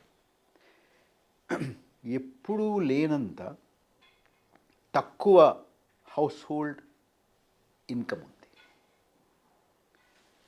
house hold debt ఎక్కువ ఉంది, హౌస్ హోల్డ్ సేవింగ్ తక్కువ ఉంది, హౌస్ హోల్డ్ ఇన్కమ్ తక్కువ ఉంది. ఒకటి. రెండోది, లాస్ట్ ఇయర్, ఇంకా ఈ సంవత్సరం మనకి లెక్కలు రాలేదు, లాస్ట్ ఇయర్ మీకు మన్రేగా కార్యక్రమం తెలుసు కదా. మినిమం వేజ్ తోటి కూలీలకి పని కల్పించడం. ఆ పని ఎందుకు తీసుకుంటారు? మినిమం వేజ్ అయినా కూడా మైంకి ఏం దొరకకపోతే తీసుకుంటారు. జాతీయ ఉపాధి హామీ పథకం లాస్ట్ ఇయర్ అండి. అంటే దీనికి ఎవ్రీ ఇయర్ బడ్జెట్ అలొకేషను ఇంతని పెడతారు. అయితే అంత అది ఫిక్స్డ్ కాదు. ఇది డిమాండ్ డ్రివెన్ ప్రోగ్రామ్. ఇంకా జనం వచ్చి అడుగుతుంటే ఇంకా ఇస్తుండాలి. ఇంతే ఇచ్చాము ఇంకంతే అందుకు చావండి కాదు. Demand driven, flexible. Last year ఏమైందంటే పవన్ గారు, సంవత్సరానికి కేటాయించినటువంటి డబ్బు ఇది కూడా ఇంకొంచెం ఎక్కువ కేటాయించినా కూడా సంవత్సరానికి పూర్తిగా కేటాయించినటువంటి డబ్బు 6 నెలల్లో అయిపోయిందండి. అంటే మీకు అర్బన్ ఏరియా నుంచి రివర్స్ మైగ్రేషన్ మొదలైంది. ఇక్కడ అవకాశాలు లేక మళ్ళీ తిరిగి వెనక్కి వెళ్ళి 100 ఇచ్చినా, 200 ఇచ్చినా, 250 ఇచ్చినా, 210 రూపాయలు ఇచ్చినా మినిమం వేజ్కి ఏదో కూలీ నాలి చేసుకుందామని తిరిగి గ్రామీణ ప్రాంతాలకి వలస వెళ్ళేటువంటి వాళ్ళ సంఖ్య పెరుగుతోంది. అంచేత మన్రేగా డబ్బులు సంవత్సరానికి కేటాయించింది 6 నెలలకు అయిపోయింది. అయితే ఎకానమీ 3.9 ట్రిలియన్కి వెళ్ళిపోయింది కదా, ఆల్రెడీ పెరుగుతుంది కదా, 3.9 చూపిస్తున్నారు. దానికి కూడా వస్తానండి, దానికి కూడా వస్తాను. ఇంకోటి ఏం జరుగుతుంది, మీకు గ్రామీణ ప్రాంతాలకి తిరిగి పట్టణం నుంచి రావడం ఒకటండి. మన్రేగా సంవత్సరానికి ఇచ్చినటువంటి డబ్బు 6 నెలలు అయిపోయింది ఒకటి. అది అలా వచ్చండి. ఇవాళ యువతలో నిరుద్యోగం ఎంత ఉందో చూస్తే ప్రపంచంలో అన్నిటికన్నా ఎక్కువగా ఉన్నటువంటి యువత నిరుద్యోగం ఎక్కువ ఉన్నటువంటి దేశాలు 5, 6 ఉంటే అందులో భారతదేశం ఉందండి. నిరుద్యోగం ఎక్కువగా ఉన్నటువంటి దేశాల్లో 5, 6 భారతదేశం ఉందండి. అందులో యువత నిరుద్యోగంలో భారతదేశం ఎక్కువ ఉందండి. అందులో చదువుకున్న యువత ఎక్కువ నిరుద్యోగం భారతదేశం ఒకటండి. ఇది ఏం తెలియజేస్తుందండి? అభివృద్ధి తెలియజేస్తుందా? దానికి తార్కాణం చెప్తాను మీకు. 2 ఏళ్ల క్రితం, సంవత్సరాల క్రితం ఉత్తర జోన్లో, నార్దర్న్ జోన్లో రైల్వేస్ 35,000 ఉద్యోగాలు ప్రకటించారండి. 2 కోట్ల మంది దరఖాస్తు చేసుకున్నారండి. 35,000 జాబ్స్కి 2 crore అప్లికేషన్స్ అండి. భయంకరమైనటువంటి నిరుద్యోగం ఉందండి. దీనివల్ల మీరు inequality lab, Thomas పికెటీ internationally renowned inequality expert, inequality study చేస్తారు మొత్తం అన్నీ. గత 100 సంవత్సరాల్లో ఎన్నడూ లేనంత ఆర్థిక అసమానత ఇవాళ దేశంలో ఉంది, భారతదేశంలో ఉంది అనేది వారు ఇచ్చినటువంటి అధ్యయనం అండి. ఓకే, మీరు ఇందాక అన్నారే ప్రభుత్వం మరి ఇన్ని $1 trillion 8.2% గ్రోత్ అని చెప్తున్నారన్నారు. ఆశ్చర్యం ఏంటంటే పవన్ గారు, మొన్న 3 రోజుల క్రితం ఈ ప్రకటన వచ్చింది కదా, 8.2%. 8.2% ఎన్నడూ లేనంత ఈ పలానా క్వార్టర్లో గ్రోత్ వచ్చింది అని చెప్తే, అదే రోజు ముందు సాయంత్రం IMF ఒక ప్రకటన ఇచ్చింది. మీరు చూశారో లేదు తెలియదు.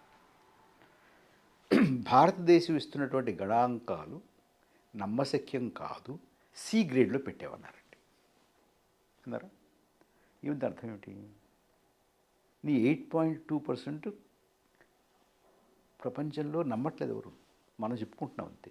అంటే దీని ప్రభావం గ్లోబల్ మార్కెట్ ప్రభావం, ఎందుకంటే చాలా రాష్ట్రాల పరిస్థితి, చాలా దేశాల పరిస్థితి ఇట్లాగే ఉంది కదా, అట్లా చూసుకోవాలా ఏంటి? కాదండి, నేను చెప్పేది ఏంటంటే, సార్ ఆర్థికంగా ఇబ్బందులు రావచ్చు, పోవచ్చు.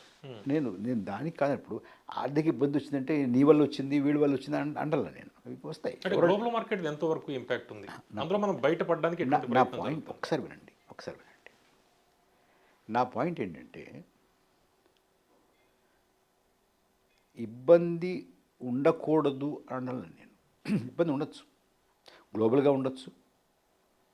అది ఉక్రెయిన్ వార్ వల్ల కావచ్చు, ఆయిల్ వల్ల కావచ్చు, మరో వల్ల కావచ్చు, ఏదైనా కావచ్చు, ట్రంప్ వల్ల కావచ్చు, ఏమైనా కావచ్చు. యుఎస్ పరిస్థితి కూడా అలాగే ఉంది కదా. పాయింట్ అది కాదు. పాయింట్ ఏంటంటే, యుఎస్ పరిస్థితి అలా ఉంటే యుఎస్ పరిస్థితి అలా ఉంది అని చెప్తారండి. Okay, right. అక్కడ పాయింట్. ఇప్పుడు మనం 2-3% మన వృద్ధి రేట్ అయితే 8.2% ఎందుకు చెప్పాలంటున్నాను నేను. Why do you want to give a misleading information? And IMF వీళ్ళ గణాంకాలు నమ్మశక్యం కాదు, C గ్రేడు అని ఎందుకు చెప్పించుకోవాలండి? వై? నాకు ఇబ్బంది ఉంది, ఇబ్బంది ఉండడం తప్పు కాదండి, ఇబ్బంది ఉండడం తప్పు కాదు. నాది ఇంతే ఉంది, నేను కృషి చేస్తాను. ప్రధానమంత్రి పిలిపివచ్చు కదా, ఏమండి మన ఆర్థిక పరిస్థితి బాగలేదు, అందరూ కష్టపడండి అని చెప్పచ్చు కదా. లాల్ బహదూర్ శాస్త్రి గారు పాకిస్తాన్తో యుద్ధం వచ్చింది, ఆ తర్వాత అప్పుడు ఫుడ్ క్రైసిస్ వచ్చింది. ఫుడ్ క్రైసిస్ వచ్చినప్పుడు ఆయన పిలిపించారు, ప్రతి వాళ్ళు ఒక్క పూట అన్నం మానేయండి, భోజనం, అన్నం అంటే అన్నం కాదు, భోజనం మా ఇంట్లో ప్రతి సోమవారం రాత్రి భోజనం చేసేవాళ్ళం కాదండి. ఉమ్. మా నాన్నగారు ఎమ్మెల్యేగా ఉండేవారు. లేక కాదు, దేశం కోసం అంటే ఫుడ్ని కన్సర్వ్ చేసుకోవాలి. లాల్ బహదూర్ శాస్త్రి ఆ పిలిపించి ఇవ్వగలిగినప్పుడు మన ప్రధానమంత్రి ఇవ్వలేరండి. ఆయన ఈ రాజకీయంగా ఆయనకన్నా బలవంతుడు కదా ఈయన. సో వాస్తవాన్ని ఒప్పుకుని ఈ పరిస్థితిలో ఉన్నాము, మనకు నిరుద్యోగం ఎక్కువగా ఉంది, అసమానత ఎక్కువగా ఉంది, మన తలసరి ఆదాయాలు తక్కువగా ఉంది, మన ఇండస్ట్రీ ప్రొడక్షన్ బాగోలేదు, మన మేక్ ఇన్ ఇండియా సరిగా లేదు,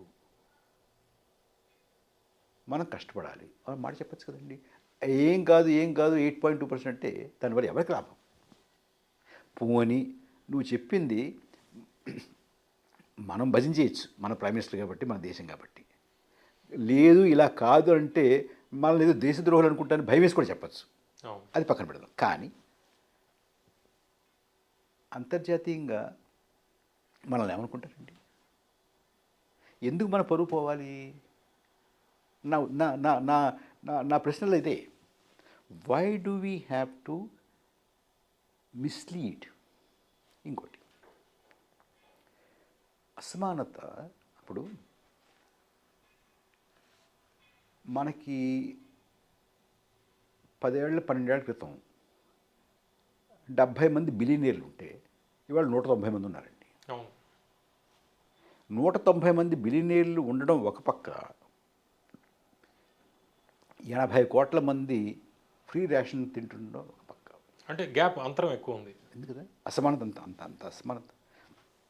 దీనివల్ల ఏమవుతుంది? ఇప్పుడు మీరు ఉత్పత్తి ఎందుకు పెరగట్లేదు? మ్యానుఫ్యాక్చరింగ్ ఎందుకు పడిపోయింది?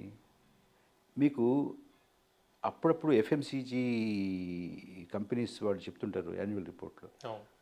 డిమాండ్ సరిగా లేదు, రూరల్ డిమాండ్ పికప్ కావట్లేదు అని.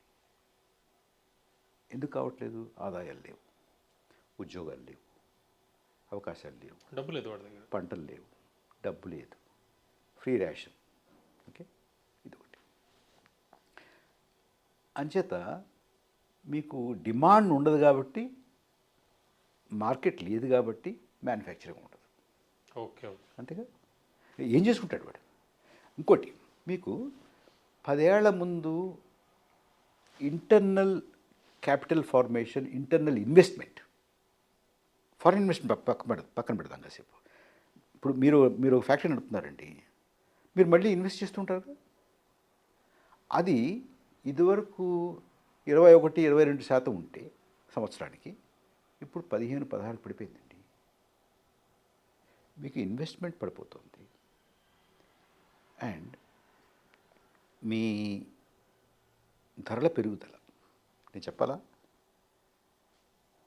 నాకండి కొంతమంది అడుగుతుంటారు, ఏమండి ఆర్థిక పరిస్థితి మీద ప్రభుత్వం శ్వేతపత్రాన్ని ప్రకటించారు చూసారా అని. ఆ మధ్య నేను ఆర్థిక పరిస్థితి మీద ప్రభుత్వం ప్రకటించేటువంటి శ్వేతపత్రం వచ్చే వరకు ఆగాల్సిన అవసరం నాకు లేదయ్యా. నేను ప్రతి వారం నేను కూరగాయలు కొనుక్కుంటాను, నేనే మార్కెట్కి వెళ్ళి కూరగాయలు కొనుక్కున్న తర్వాత ఆ కూరగాయలు అమ్మి నాకు శ్వేతపత్రం ఇస్తుంది.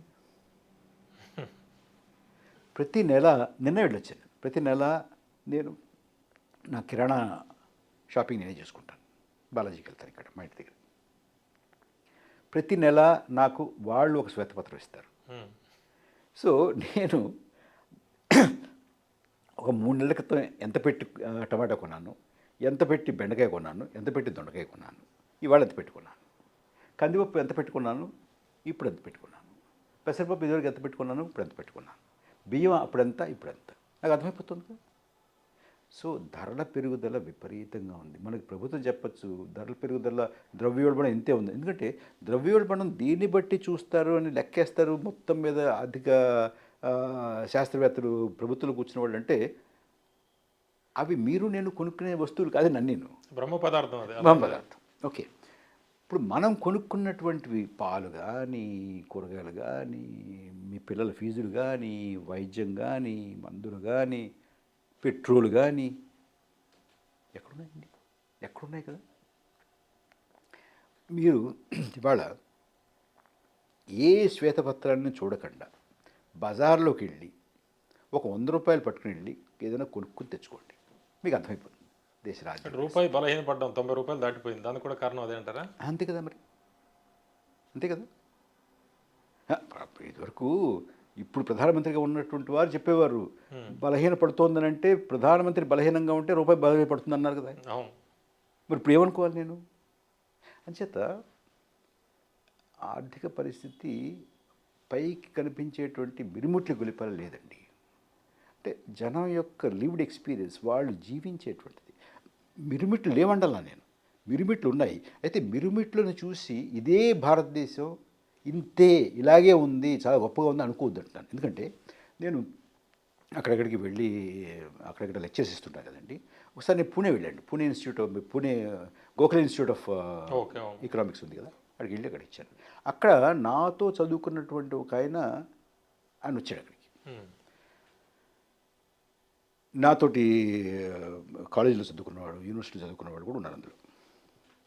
వాళ్ళని అది ఇచ్చేసి వచ్చిన తర్వాత వాడు నాకు మెసేజ్ పంపించారు ఒకరోజు. నేను ఇవన్నీ చెప్పాను, ఇది నిరుద్యోగం, మరొకటి ఎంత ధరల పెరుగుదల ఇవన్నీ చెప్తే, అక్కడ యూనివర్సిటీలో పిల్లలు, ప్రొఫెసర్లు అంతా ఉన్నారు. వాళ్ళ ముందు 4 మాటలు చెప్పి వచ్చాను అనుకోండి. తర్వాత అందులో ఒక ఆయన నాకు ఒక మెసేజ్ పెట్టాడండి. ఇప్పుడు రాత్రి సుమారుగా 12 అవుతుంది, జాగ్రత్తగానండి, సుమారుగా రాత్రి 12 అవుతుంది. నేను ముంబైలో ఉన్నాను, ఎలా ఉందో చూడు ముంబై అని ఒక చిన్న 30-40 సెకండ్స్ వీడియో పెట్టాడు. మీరు మెరిసిపోతుంది, ఇది భారతదేశం వెలిగిపోతుంది అన్నాడండి. నమ్మమంటారు? అంటే ఆయన తెలియకంటున్నాడా? కాదు, ఆయన ఒక భాగం చూస్తున్నాడు. అది నేను కాదనలా, ఉంది. కానీ దీపం కింద నీడలాగా చాలా పెద్ద నీడ, చాలా నీడ, అసమానత అనే నీడ, పేదరికం అనే నీడ, ఆహార ధాన్యాన్ని కొనుక్కోలేకపోయేటటువంటి స్థితి ఉన్నటువంటి నీడ, సరిగా చదివించుకోలేనటువంటి నీడ, సరిగ్గా వైద్యం చేయించుకోలేనటువంటి నీడ పట్టి పీడిస్తోంది. నిరుద్యోగం అనే నీడ పట్టి పీడిస్తోంది. అది కాదంటామా? లేదుగా. నాకు ఇది లేకుండా ఉండి నేను ప్రగతి సాధించానంటే నాకు అది కావాల్సిందే. అది భారతదేశం ప్రగతి సాధించాలనే, భారతదేశం వెలిగిపోవాలనే, వైభవంగా ఉండాలనే ఉంటుంది కదా. నాకు 3, 4 ఏంటండి, 1లో ఉండాలి కదా ప్రపంచంలో.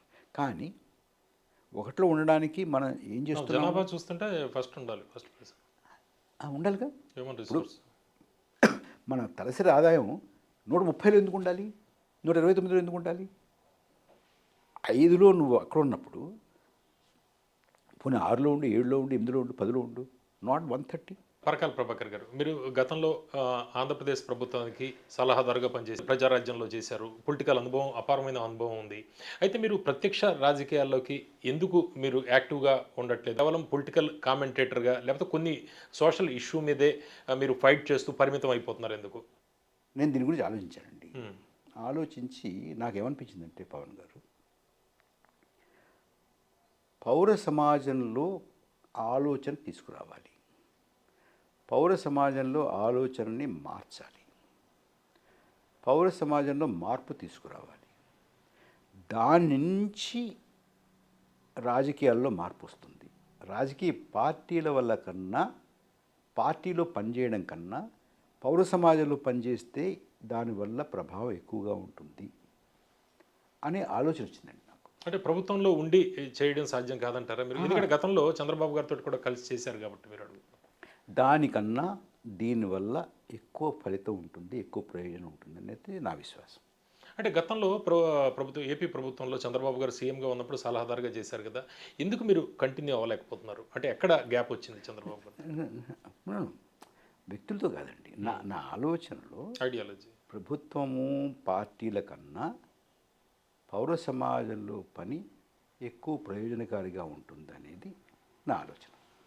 అంటే భవిష్యత్తులో ఏదైనా ప్లాన్ ఉందా మీరు? లేదండి. ఇదే. ఓకే.